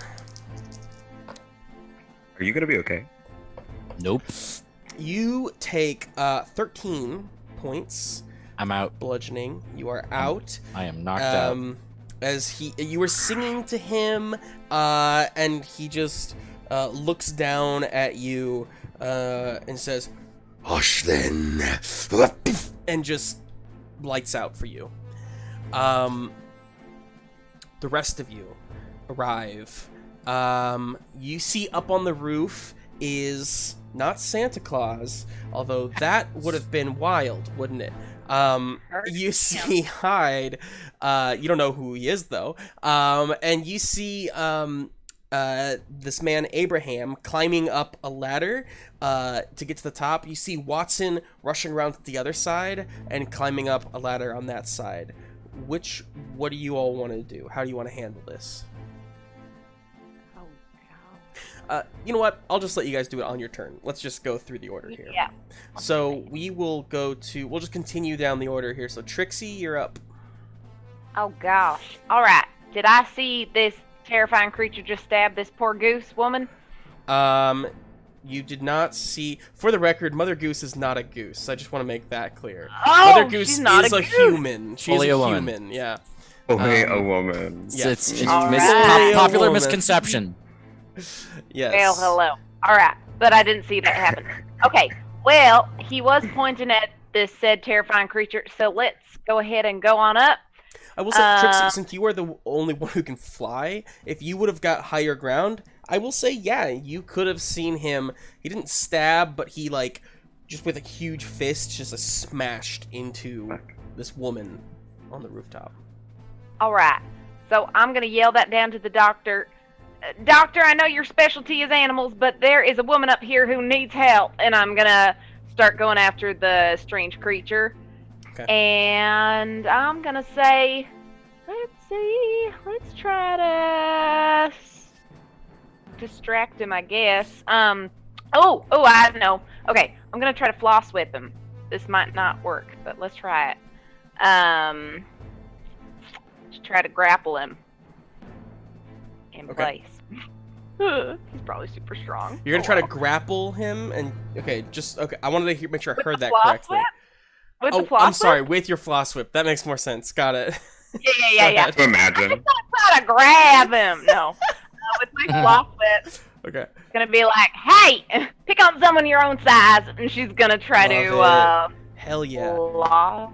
Trixie is so brave. That beautiful line just reminded me too. I don't know, Steven, I don't think you saw it, but way early on in the stream, I meant to say something, but Kate, our good friend Kate, gave an inspiration point to Steven simply for Stinkle Leaf. Oh, which thanks, is Kate. Another character Well, Steven goodness plays on the stream, gracious. so you do have a point of inspiration. Hey! Go ahead and Yeah, what maybe I did they? Is it a what saving throw do I make here? I'm trying to see. Constitution saving throw. Constitution. Paralyzed. And it goes against my 8 plus Dex. Okay, I got a natural 1. No! I'm thinking mine beats. I mean, First one of the night. Yeah, we'll just call that an auto fail. So Alright. what happens? Now, okay.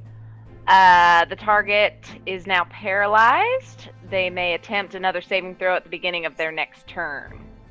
Okay, yeah, wild. That could not be more useful. Lasso whip. You- Start wrapping. Yeah. It just shoots off, and it just kind of wraps around like this figure's ear, and you kind of like tighten it, and you just he's like.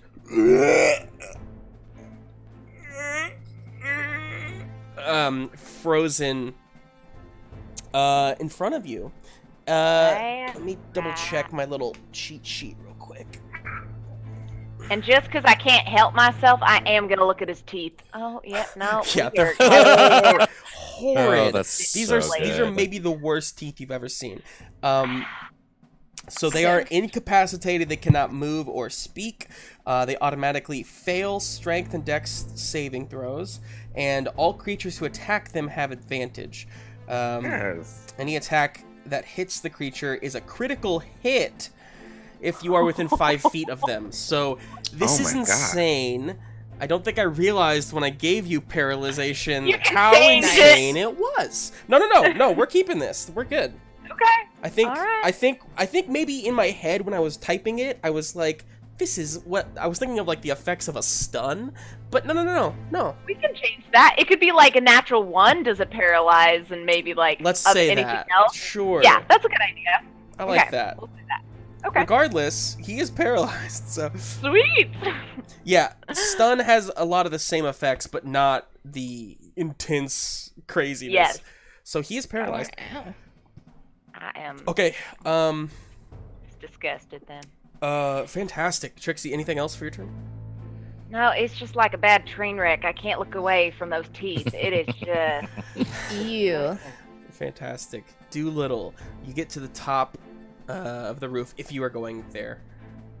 Yeah, I heard there's someone hurt. But not a goose. But Doolittle's gonna go up there expecting a goose and get very confused. And directly in front of this person, you see like this woman you see lying on the ground. You see this massive, shirtless, hairy beast with gray-green skin and just like Ew. horrible like stench coming off of them. They are frozen, but they are still like massively large in front of you. You'd basically have to go like in front of them to help Mother Goose if you wanted to. Oh heck. And this is not our paralyzed friend, correct? It is, yes, it is. It is? Yes. Oh, okay. Well, I'm gonna have the bear just kind of stand guard. I don't know the bear's name. Would I have known the bear's name? The bear's now? having a bit of trouble getting up. It's taking its time. Bears are good climbers, but it's not used to this sort of climb, so it's not on the roof quite yet. Dang it. That's fine.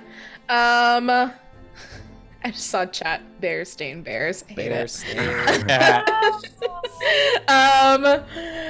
Okay. Well, I'm gonna trust that Trixie didn't ask for my help with by putting me in danger and attempt to stabilize this not goose woman.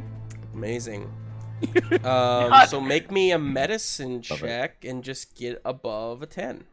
Yeah, and I have advantage on this. 21. Yeah. 21. Oh. You have stabilized Mother Goose. Sweet. And I will remind you too, in addition to that, because of your PhD Oh yeah. ability, Pretty which handy is dude. Pretty handy dude. When you succeed on a medicine check to stabilize a dying creature, the creature returns to life with 1d4 hit points. Yes. Oh. You go ahead and roll that for Steven, Jess. 1d4. Yeah. 4 hit points. yeah, You are yeah, back yeah, to yeah, life, yeah. Mother Goose. Magic hands. Fantastic. Just in time for your turn. Great. Doolittle, He's like, let me ask this too. Doolittle, what does it look like when you stabilize Mother Goose? Doodle looks very nervous and almost tries to like not look as much as he can because he's used to working on animals and this is a woman and he's nervous. So he's doing his best. He's just, got his gauze and stuff from his doctor bag. Great. Doctor things. I studied acting. I don't know. Just like I imagine like gauze on like the forehead, just like dabbing, and You're fine. You're good. the gauze is actually for you to wipe your sweat. Just like I'm so sorry. Respectfully, fantastic. I am helping you. Mother Goose, you are up, and you are up. Okay. So I gasp for air. And then even though I'm out of my special ammo, I still have just ammo. So I load up my pistoletta and I fire at this big hairy creature. Yeah. Let's see. Oh god, I bet the armor class is just gonna be awful. Well, Just you get awful. advantage, right? Oh yeah! Because someone gifted me something. Thanks, Kate. If Okay, you want here to we use go. it now, you don't have to. Yeah. Well, you we'll get see. advantage because Oh. Yeah, you get advantage because he's paralyzed. he's paralyzed. Oh, great. Well, then no, I don't think I'll have to use it yet. At least I don't think it will. 15 to hit? Yes, that hits. Now, because a pistoletta is ranged, Yeah. you aren't within 5 feet of him, so you don't get the critical hit bonus. Okay. But I am so sorry. Did I say a 15 hits? It does not. Yeah. I'm gonna need to Does burn that not. inspiration. I'm sorry. What? Let's see. What is an inspiration? It's You could a basically get a 1d8. reroll. Yeah. I'm gonna roll a d8 and see if it makes it better. Oh, sorry. That's fine. You can do that. Haha! Then I add a 7 to the 15, and that's a 22. I'll let you guys choose how to use your inspiration. That's fine. If you want to use a D8 or if you'd rather reroll, that's up to you, I guess. No worries.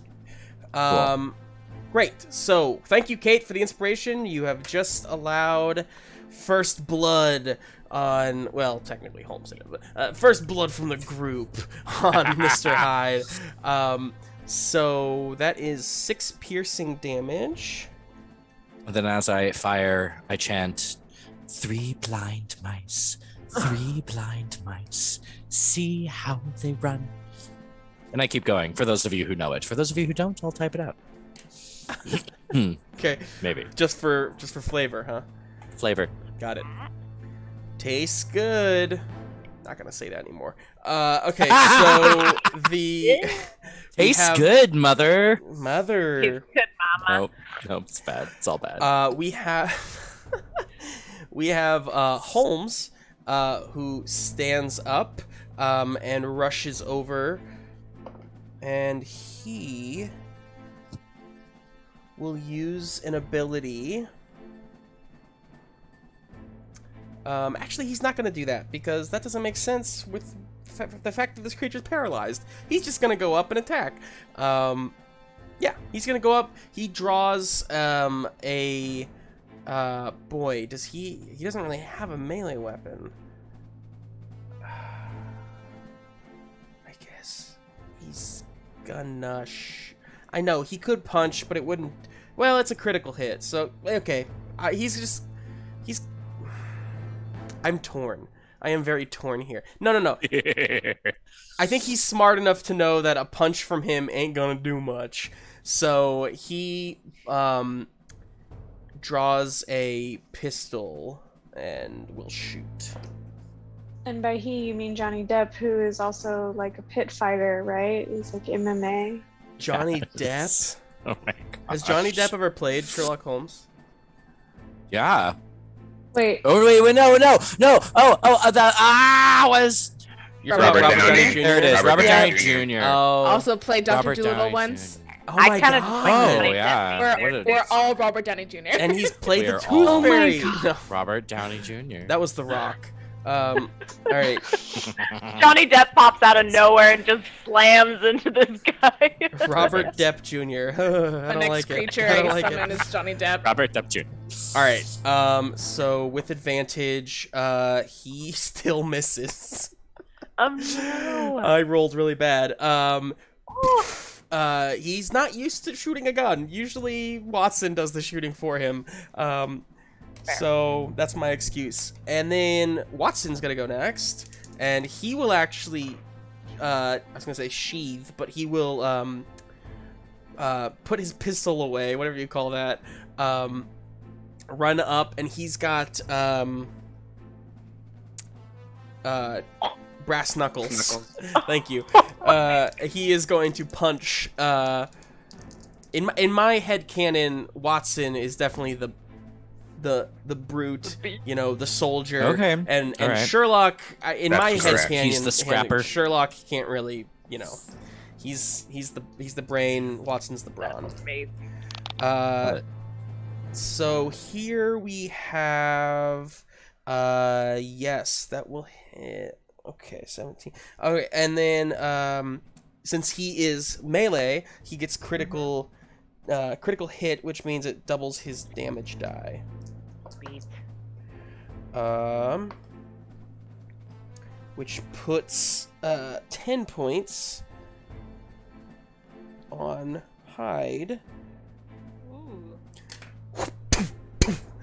Just 2 smacks in the face. Hyde's face, like you can see, like wants to take the force of it, but it's stuck, and so it just kind of, you know, it kind of like shifts ever so slightly, but you hear that like that splatter on the, you know, the flesh. Flesh, good word. Finally, this mysterious man Abraham will go next, and he also puts his crossbow away. He comes up. He's got a full-on dagger, and he's gonna just go stab Hyde. Oh boy, that definitely hits. I rolled well that time. Double the damage, double the die. Oh yeah, dude, paralyzation, no joke. All right, that's 21 points in a stab attack. And Hyde does not look great. He looks like he's starting to bleed, which, for anybody who may use this like kind of terminology with D&D 5e, when a bad guy starts to bleed, it kind of typically means they're about halfway down their hit points, basically. So he is starting to bleed. And yeah, Abraham just stabs right in the gut and then just rips it out. Gross. Hercules. Okay. Has Hercules made it up to the top of the roof? Yes. Okay. Hercules gets up there and sees this massive creature and actually has a bit of hesitation because it's the first time since traveling that he's seen anything that reminds him of something he might see in his realm. And he sort of reverts back a little bit into the whole, I'm not sure if this is something I can actually handle. Yeah. Up until this point, once he's met enemies from other people's realms, he's felt pretty secure. But this one is so big that I think he just stops and waits and doesn't say anything. and that's where his turn goes. He just freezes. Amazing. I love it. I love it. I would give you something, but I won't because that feels like the opposite understand. of what you're doing. So, if this was Zoa, I would give you some sort of a plot point because you're furthering the plot, and I love it. But, Yeah. okay. Good. Fantastic. Good job. Let's see, Johnny. So I imagine I'm coming up the ladder behind Mr. Hercules, and I'll just be like, ah, dang, loincloth.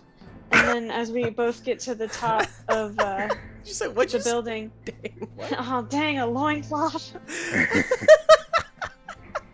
Or toga? I don't know. No, I don't know. Yeah, it's something. Sumkey, our friend in the chat, has given Darrington a point of inspiration. Yes. In my stead. Thanks, Sumkey. Keep going, Johnny. And I will get to the top of the building and see this monstrous figure looming over a defenseless old woman. Yeah.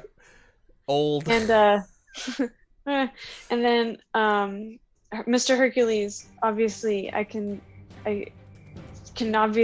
very much so tell that he is frozen with some sort of emotion. And I just say, I kind of jostle him as I run by, and I just go, "Come on, Mr. Hercules, we can do it together. You don't have to be afraid. Remember that Minotaur? Did it.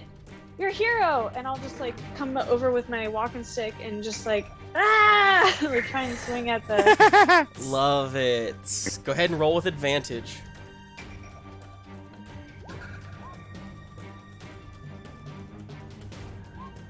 First one's pretty good. Oh, I love it. 24, So- perfect. And I'll then, smack. sorry, Yes. since it's melee, you get the critical hit. So go ahead and roll another D8. You got it, boss. Hey, thanks. Cool. Wow. All right, so that's 8 plus your 7, so that's 15 points damage. What does this look like? Wow. I just like yelling, like low-key yell at the top of my lungs. That made no sense. I streak across the building top and just kind of like do a very small jump in the air to get the velocity and come down with my walking stick on Awesome. back of this guy's like neck head. Cool. Yeah, you. And I think I also say something like, "Leave her alone!" Your walking stick is must be, you know, imbued with some bit of the magic inside of you, because a normal stick would just snap in an attack like this, but your staff, your walking stick, just kind of like, it's almost like the energy that would snap it is like pushed back into the creature, so it like refuses to break. And it's intense. It makes this loud, like, thwack noise as you just crack it behind their neck. Anything else for Johnny? It's an American oak wood, and the bottom is pointed for me to poke holes in the ground so I can plant my seeds. Oh yeah. So it's very much a tool of my trade, and also it's got a little handle that's wrapped with twine, so it's almost kind of like a club, Love it. almost. Yeah, Love it. that's it. All right. What does hide... Hang on. This is another Constitution save. So now, what's funny is he actually has a good bonus to his Constitution saving throw, but I rolled a natural 1 last time, so I didn't really count it, right? This time, however, is an 18. Okay, so mine's an 8 plus my dex.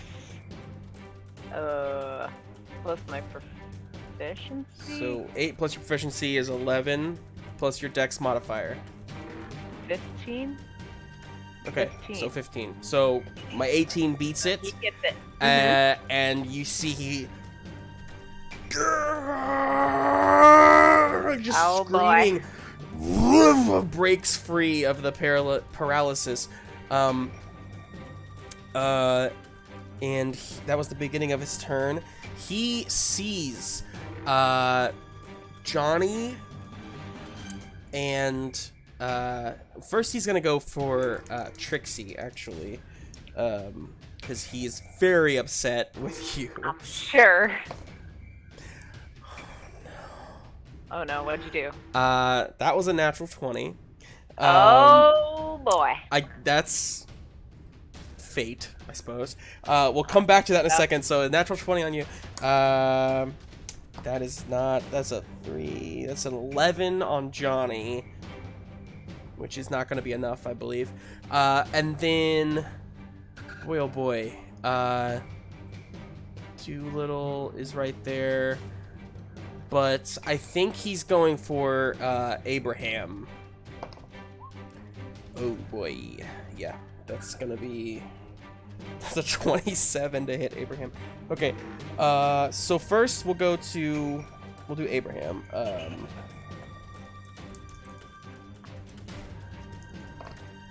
So Abraham takes 15 points, bludgeoning. Nah, and he was already not looking great. He does not look good, Abraham. And now for Trixie. Okay, well, not the worst it could have been.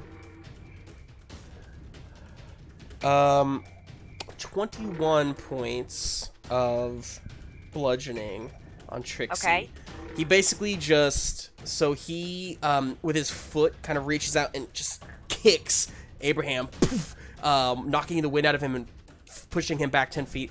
And then with his two hands, just smacks you between his two hands like a fly, and you get crushed between them, at which point he just like opens up and you kind of fall a little bit.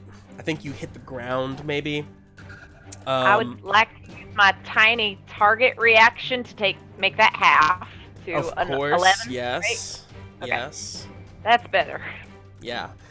Rogues, man, rogues. Cool. So, and that is actually,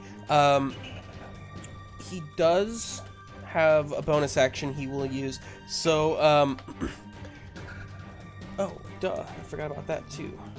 Okay, two things happen. Number one, you see after he does that, there was that cut or that stab wound in his belly. You get Dr. Dolittle, you're right there close by, and you can see it's starting to almost like seal up a little bit, almost like it's healing itself a little bit. The other thing that happens, Hercules, you see he's kind of like amped up and then he kind of make eye contact with you and he just goes he's using a move called Bloody Pursuit. So he's picking you as a target, and basically the next time that he hits you, he will do double damage to you. However, until that happens, you get advantage on attacks against him. So he's pursuing you recklessly, basically. Okay, that was a big turn. Trixie. Alright, unmute. Okay, let's see. What can we do? I am going to try then to just take a slash at him. So I'm probably on the floor, kind of shake my head a little bit, and I'm going to try to go for the throat with my dental tool. So let's see what happens, shall we? Come on.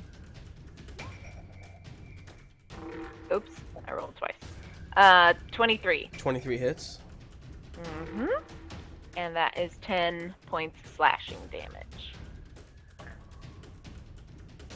10 points? Yes. Is there a, what is it? If an ally is within 5 feet, you may add 3d6 to the damage attack? Yeah, your sneak attack, right. Yes, there is an ally within 5 feet, yep. Sweet. So Puck let's add is that right to- there. Yay! 3d6. And that's 5 extra points. So 15 5 points. extra. That's a damn good roll. Thanks, he is- Brand. Yeah, you just kind of like kind of carve up. I'm gonna say, where do you think you're hitting him? Maybe. Yeah, I was if thinking the neck. Above, yeah, I'm going right for the gullet. You kind of stick in like a little needle Mm-hmm. and just kind of carve him up a little bit. Yep. He doesn't like that. I'm sure Anything he else does. for you? I'm gonna probably try to get out of his face if I can. I don't know how much far I can move, but if I can't, then I'll just be right there in his face. Yeah, I mean, you could move if you wanted to. You have movement, but he will get an opportunity attack. if he Oh, wants to that's take it. true. Maybe I'll just stay right there then. Okay. We go to Dolittle. Oops. Oh boy, is my bear with me? Your bear has just reached the roof. Oh, best Bear bear. Doctor, I'm here. Use Oh. me. Oh, okay. I'm gonna have the bear. Okay, can I, as a bonus action, feed the bear a biscuit of damage boost? Yeah. Here's a biscuit. just It's kinda definitely, throw it's it definitely up. made out of mealworms. Yeah. Gross. I didn't want to eat it, so I gave it to the bear. That will give Delicious, Doctor. the bear an extra 4d6 force damage if they're successful. And the bear already has a multi-attack. I forgot about this. They can bite and claw the creature. There you go. There you go. So I'm gonna have them do that. See what happens. Is it okay that the bear's going before me? Yeah. Okay. I mean, technically, Dolittle you does used not a wanna touch bonus that. action to give the thing. So Oh, yeah, that's true. you're good. Okay, so bear. Let's go bear. Let's go, bear. Do the bite. Does the bear have a name? Have you named the bear? I haven't named the bear. Okay. Maybe it's best that in case they die, you don't want to be right. attached. Yeah, I didn't. get it. They also might already have a name. True. So that says 14 to hit. 14 is gonna miss. Okay, and then for the claws. Okay. 19. 19 hits. Splish. Okay, so that Get is extra for claws. 4d6. Yeah. Let's see. Let's do just the regular 2d6.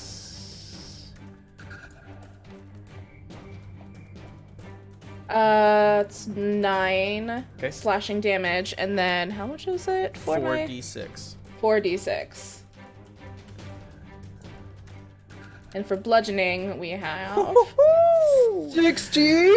So What? 25 total. So this bear just delicious, A good Doctor. biscuit. Let me aid you. And just goes and puts 2 paws on this on Hyde. Scratches his claws. The bite misses, but the claws scratch down. And as they do, just this sonic boom poof, bounces off of the claws and just poof, sends Hyde sailing back 10 feet, doing 25 damage. He does not look good at all. And fantastic. Dolittle, you technically still have an action. Did you want to do anything else? It's true. I'm gonna whack him with my shovel. Whack it with your shovel, dude. Yeah, after that really badass attack from my bear. I'm gonna hit him Yeah, with man. my shovel. Let's go. Let's go. 19. 6 19 bludgeoning. hits, 6 bludgeoning. How do you want to do this? Wrecked it. Yeah. Okay, so Dr. Julius goes, and this is why you eat your protein! And then he goes ahead and he slashes, pretty much punch slashes him with the shovel against that cut that we saw that was healing earlier. Are you going for the kill, or are you going to try and defeat him but not kill him? Let's defeat him but not kill him, because I don't Okay. know why these guys are after him. Yeah. So he's there. You with your shovel and an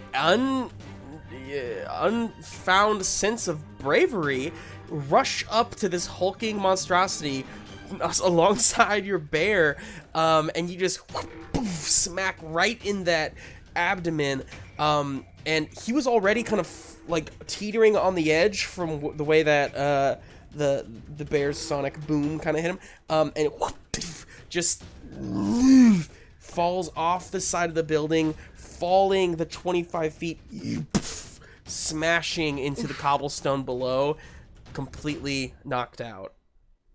Amazing. Dr. Dolittle is immediately going to pass out on his bear. Aww. Don't worry, Doctor, I will catch you. And Trust fall on the bear. Yes. oh my gosh, this is why we play. Okay, so all right.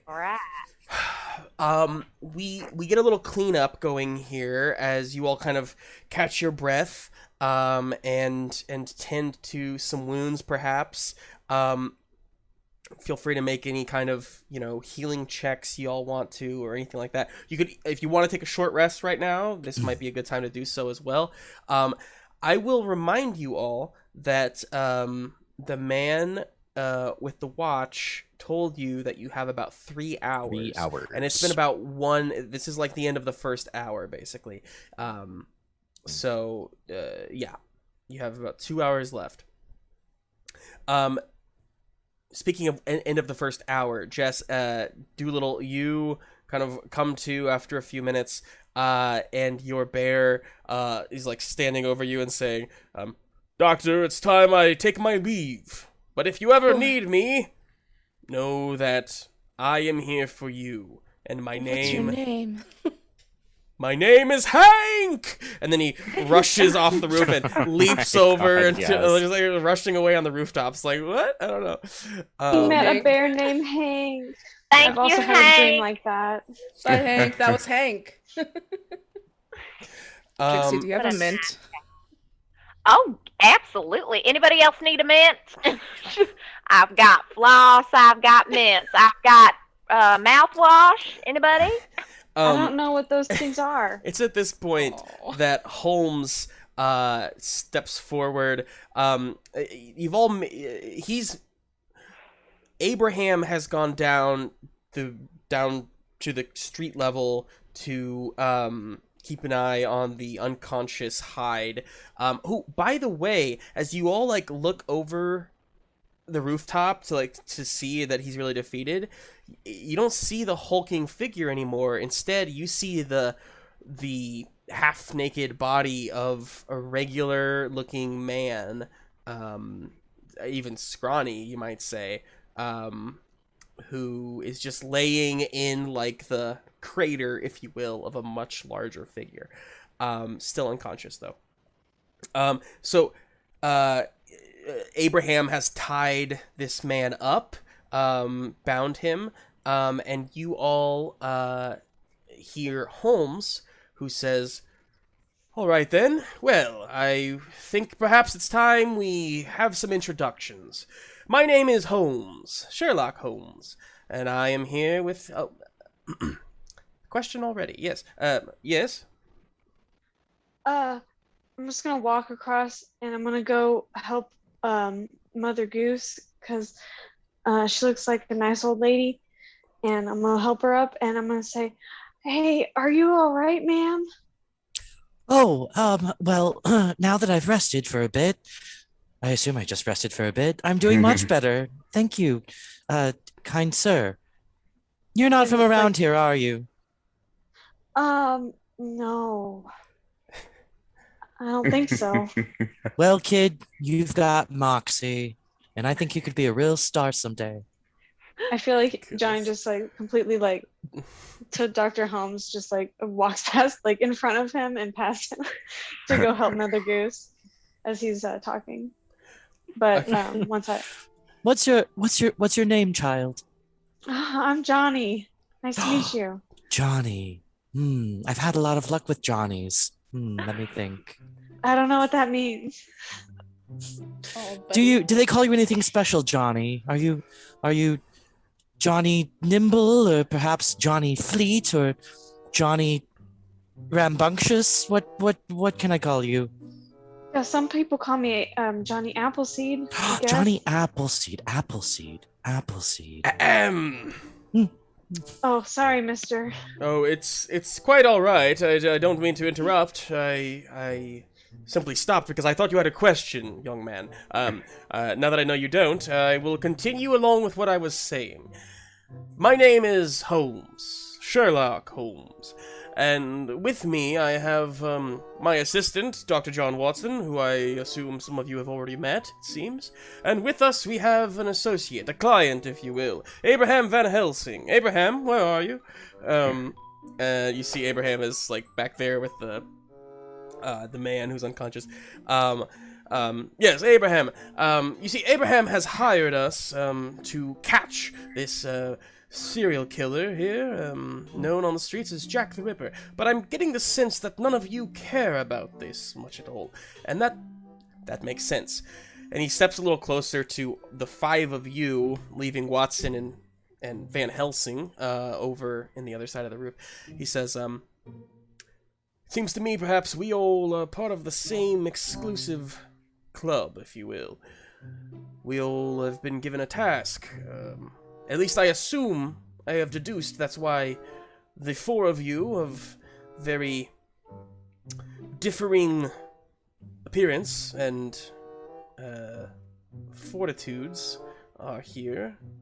Yeah, no shit, Sherlock. So we have 2 hours remaining, and we need to get to the heart and soul of our realms in order to find this crystal. Yes.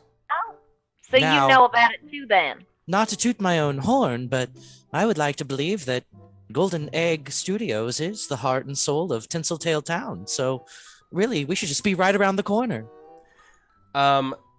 Steven, make me an insight check. As you say that, you can see that Van Helsing says, 10. he's stirring. He's waking up. Everyone kind of goes that direction, gathering around. Steven, you, Mother Goose, there was something about the way that the man in the watch said it to you. It's not necessarily that the center, it's not necessarily the heart of Tinseltail Town, but rather the heart of your story. And so something about that kind of lingers with you. Everyone gathers around, seeing this man.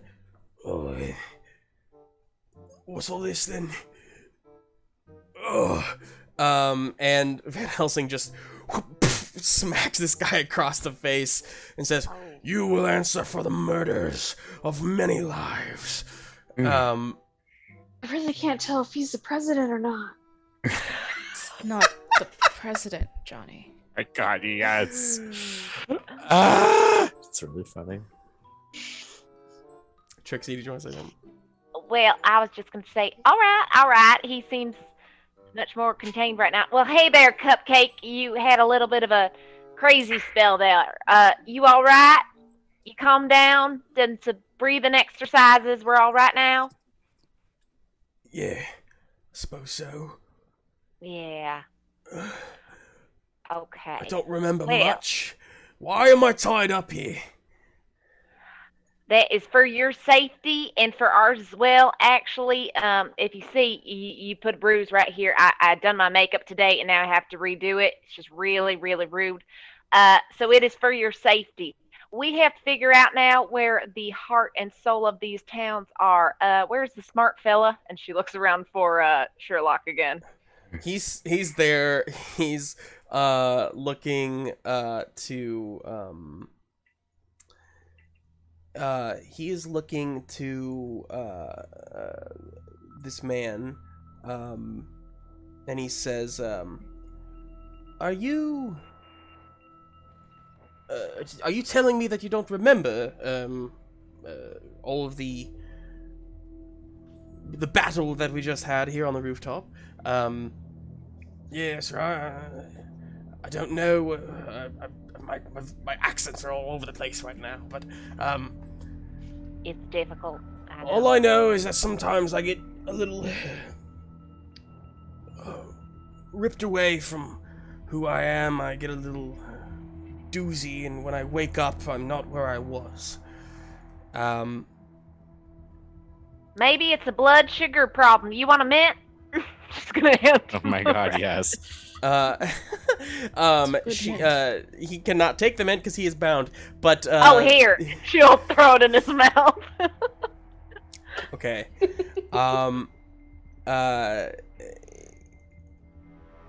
Sherlock says, well, he turns to Van Helsing. He says, it seems that although we may have found our Jack the Ripper, I don't know if this is the result we were looking for. And Van Helsing says, right. Although this monster has tormented many, there are still those who are missing. And it doesn't seem like Hyde would have taken them on his own. Not without an accomplice. But you aren't an accomplice, are you? And the man says, no, I promise, I know I must atone for what the other me has done, but I would never hurt anyone. Truly.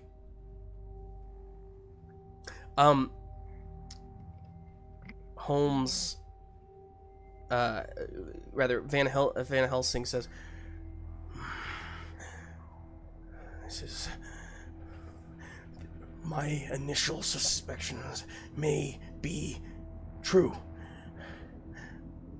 I thought we killed him, but if people are going missing like this, it points to the exact same signs it did all those years ago. Dracula is back. Must be. Holmes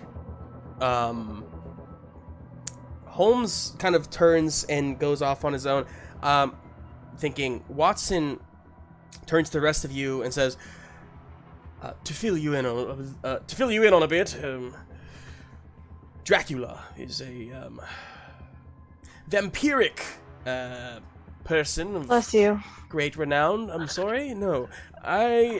This Dracula is a bit of a folklore, even among ourselves, but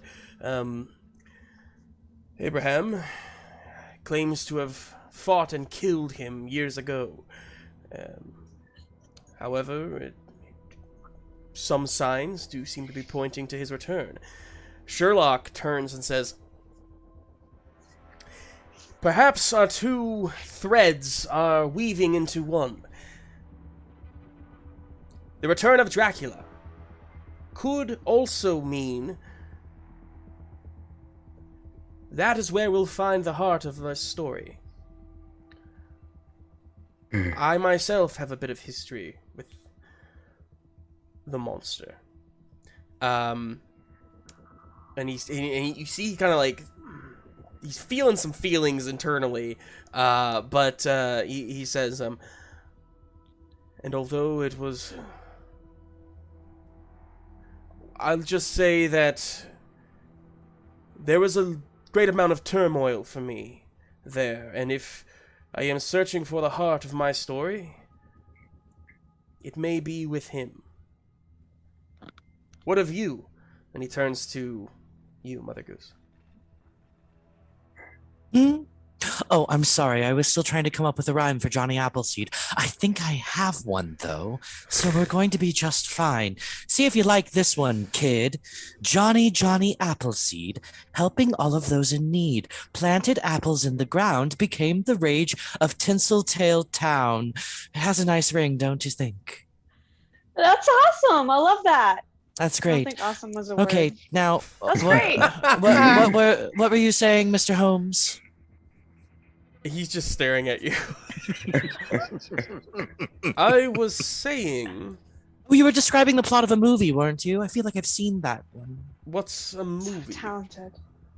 Well, here in Tinseltail Town. You have tales, not movies. And he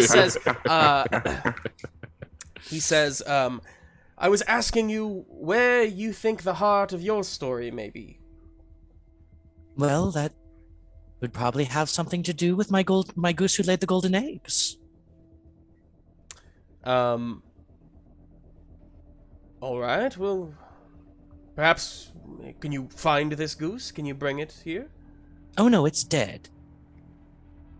Oh, I'm sorry. Right. Then you believe the heart of your story is dead? Well, the goose came from Old King Cole, you see. He was a very merry old soul, and merry old soul was he. But, in all fairness, Old King Cole is one of the most corrupt leaders in all of the land. In fact, this morning, I was accosted by 3 of his goons. And Watson says, yes, I think we might have run into a few of those goons ourselves. Yes, they were pigs. Ah, never mind then. Yeah, 3 little pigs. All right. Mother Goose, you think that, yes, indeed, the Golden Goose is near the heart of your story. And the more you think about it, the more you realize that is kind of what set everything into motion, right? The Golden Goose, and that's what made Tinseltail Town what it is now, was your success in finding the Golden Goose. And then you think, wait, I didn't find the Golden Goose, and even if I did, that's not what set in motion. What set it in motion was killing the Golden Goose. Mm-hmm. However, it may have died, and you just kind of think more about all of that, and you can't help but think that whatever the heart of your story truly is, it must be beyond the beanstalks, basically, at Old King Cole's place, essentially.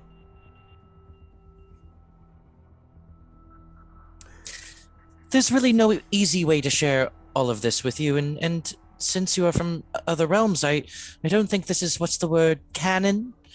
But, once upon a time, my son Jack stole a golden goose from a giant in the sky. But really, the giant was just Old King Cole in his castle, you see. And this was the goose that laid the golden eggs. And, well, it allowed for my family and I to come up to great achievements from poverty. And, well, Old King Cole wasn't very pleased with that, of course. And our landlord, Humpty Dumpty, who sat on a wall and then had a great fall, not literally.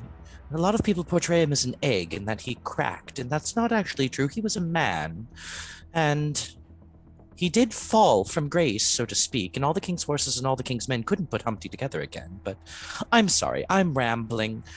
What do we need to do? We have approximately about an hour, about 90 minutes to find where our 2 stories converge, if you will. Our 2 worlds are overlapping at a certain point. And you think that might be at the castle of Old King Cole? I don't know where it might be. I think that mine might lie wherever Dracula has returned. And well, At a castle. it does make sense, I suppose.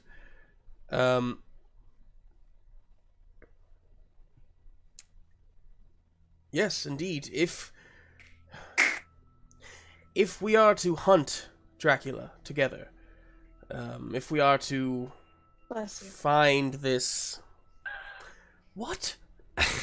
if we are to find this old King Cole, perhaps, Mother, you might be the best one to lead us. Well, if we're just trying to go to Old King Cole's, then I know the way. Granted, the landscape has changed a bit since last I ventured beyond my little part of Tinseltail Town So, to the castle of the king, but I'll do my best. yeah, and just because we haven't really discussed this much, Stephen, Old King Cole's, like, castle, which is really, like, a compound, Right. Right. is beyond the beanstalks. The beanstalks are, like, it's like a wooded area, essentially. You basically have to go, like, into the woods to get through them, to get to the compound, essentially. Which, you know, Well, into not the woods a lot it's of time to go. It may people be do. all in vain, I know. Into the woods, but even so, we have to take the journey. Are you saying we have to go into the woods? Into the woods. Into the Into woods. thick of it. Then out of the woods and home before dark. Right. And Van Helsing says, that does track, actually. And he kind of looks over towards, like, the wooded area, and he says, if those are the woods you speak of, that is the direction of many of the kidnappings, of the missing persons have been taken from, I don't know, neighborhoods or boroughs in London, but they've been taken from Whitechapel. Worcestershire. London, Whitechapel. I've heard nursery rhymes told of such places. Oh, I hear that there was a bridge. There was a rather unfortunate situation. Over the river and through the woods. The woods. Yeah. I mean, you look like a fully capable young man of leading us through some woods. Yeah. Yeah, I could do that. Yeah. I think Johnny should lead us. Okay. While you guys were talking, I also took a couple minutes and I've got some apples, and he's got like his shirt like pulled up like this, and there's just like apples. And he starts handing them out to Mr. Hercules, grandmother, Mother I'm so Goose. happy about Mhm. Mr. Hercules. Yeah, same. You know what Dr. they say, an Dolittle. apple a day keeps the doctor away. I've never heard that, and he'll hand one to Trixie. Oh, thank you. We don't And he want our says- dear doctor to go away, though. No. And he'll say, be careful, Trixie. Sometimes the skin of the apple will get in your teeth, and it's probably really unhealthy. Anyway, don't let's worry. go. So, for the record, we'll treat this as a short rest, 10-minute short rest. So, if anybody wants to roll hit dice to Oh, I bring rolled yourself them. back up, I you've already rolled done all so, of them. great. And then these apples. Now, Johnny, you rolled a d4. I did it earlier. I didn't want to interrupt. No, but you're good. I got 4. You got a 4, so apples. that's a 4 apples. So you gave one to everybody, basically. I mean, the Everybody- 4-player yeah. character. Everyone who matters. Sure. Yep. Wow. All right. So, and just so you're all aware, I don't know if Puck told you, but each of those apples will rot in an hour if you don't Oh. eat it before then. But you All right. can save it if you wanted to, because basically you can use it as like a bonus action during combat. Eat it, and it'll give you it's like a health potion at that point, basically. Oh yeah. So you can save it, Saving but it'll that. rot after an hour. Okay. We've only got No, I 90 got minutes. 9. That's very Exactly. true. All right, so you all get back to the street level. Watson and actually Watson talking to Sherlock. Sherlock tells basically Watson takes who you now know to be named Dr. Jekyll, another doctor. Down. He's taking him into the prison basically. Or to the jail. So to Scotland Yard. And he will not be he'll try to catch up eventually, but he may not. And so he's basically taking Dr. Juggaloff. He says, it was very fine making your acquaintance, and he kind of shakes hands and shakes a finger to you, Trixie, and he says, if you ever find your way in London again, please let us know. We would be happy to show you around when it's not nearly dead. Great. Good luck. All right, you. Off to jail we go. And Watson and Jekyll leave. Yep. At which point, you 5, Sherlock Holmes, and Abraham Van Helsing journey into the woods, into unknown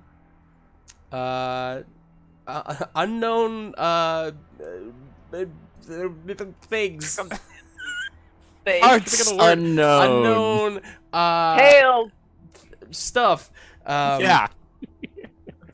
And with that, we will end our session for tonight. Hey, we didn't die yet. Not yet. Really felt like it was gonna happen. We brought you back. Very good, very good. Thank goodness. Oh. Otherwise, it would have been like, Magic well, guys, hands. that was the one really fun session for me. Thank you. Right. It's okay. I'm a This too doctor. is temporary. It's so good that we have a doctor. I So live for all of it. All of it. I absurd want to and wonderful. thank everybody who was watching tonight. Thank you so much for spending time with us. We really, you guys in the chat, even anybody who's lurking, we really appreciate you. You do make a difference, obviously, for us. And you know, I consider this theater in a way, and without an audience, theater Doesn't ain't happen. much. So, thank you. Close. Couple things here. We keep an eye out on the schedule. Now, to be clear, last week, some key helped me figure this out.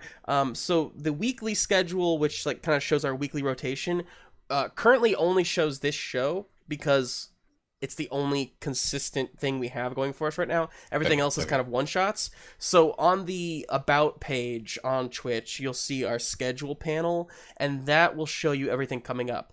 That being said, right now, the end of the month, I need to update it for October, but in the meantime, we are basically going to be doing more of this, and we may do some green room stuff where I chat with hopefully some more of these people, and maybe even some of you, Kate. Yeah, we'll hang out. So anyway, what I'm saying is, keep an eye. Some fun stuff is coming on the horizon. October is going to... You know what? I'm just going to say it. Let's just talk about it. We haven't really talked about it much, and I've never announced it. Details will be coming, I promise. But we are going to do our first ever 24-hour stream in October. And that'll be October 16th. So You must be out of our freaking minds. midnight on Friday the 15th till midnight on Saturday the 16th of October. So 24 hours, full day. Mark your calendars, because we're going to be doing all kinds of one-shots and crazy crap. So we're trying to get everybody involved. Everybody who's done something with us, we want you involved if you want to be involved. So anyway, very exciting stuff. Again, more details to come on that, but, you know, mark your calendar. All of these people are going to be there, ideally, I think. So anyway, I will let you all go. So thank you again for watching. We'll see you here next week, 7:30, same time, and we will journey into the woods. Until then, bye. Into the thick of Bye, it. thank you. Bye.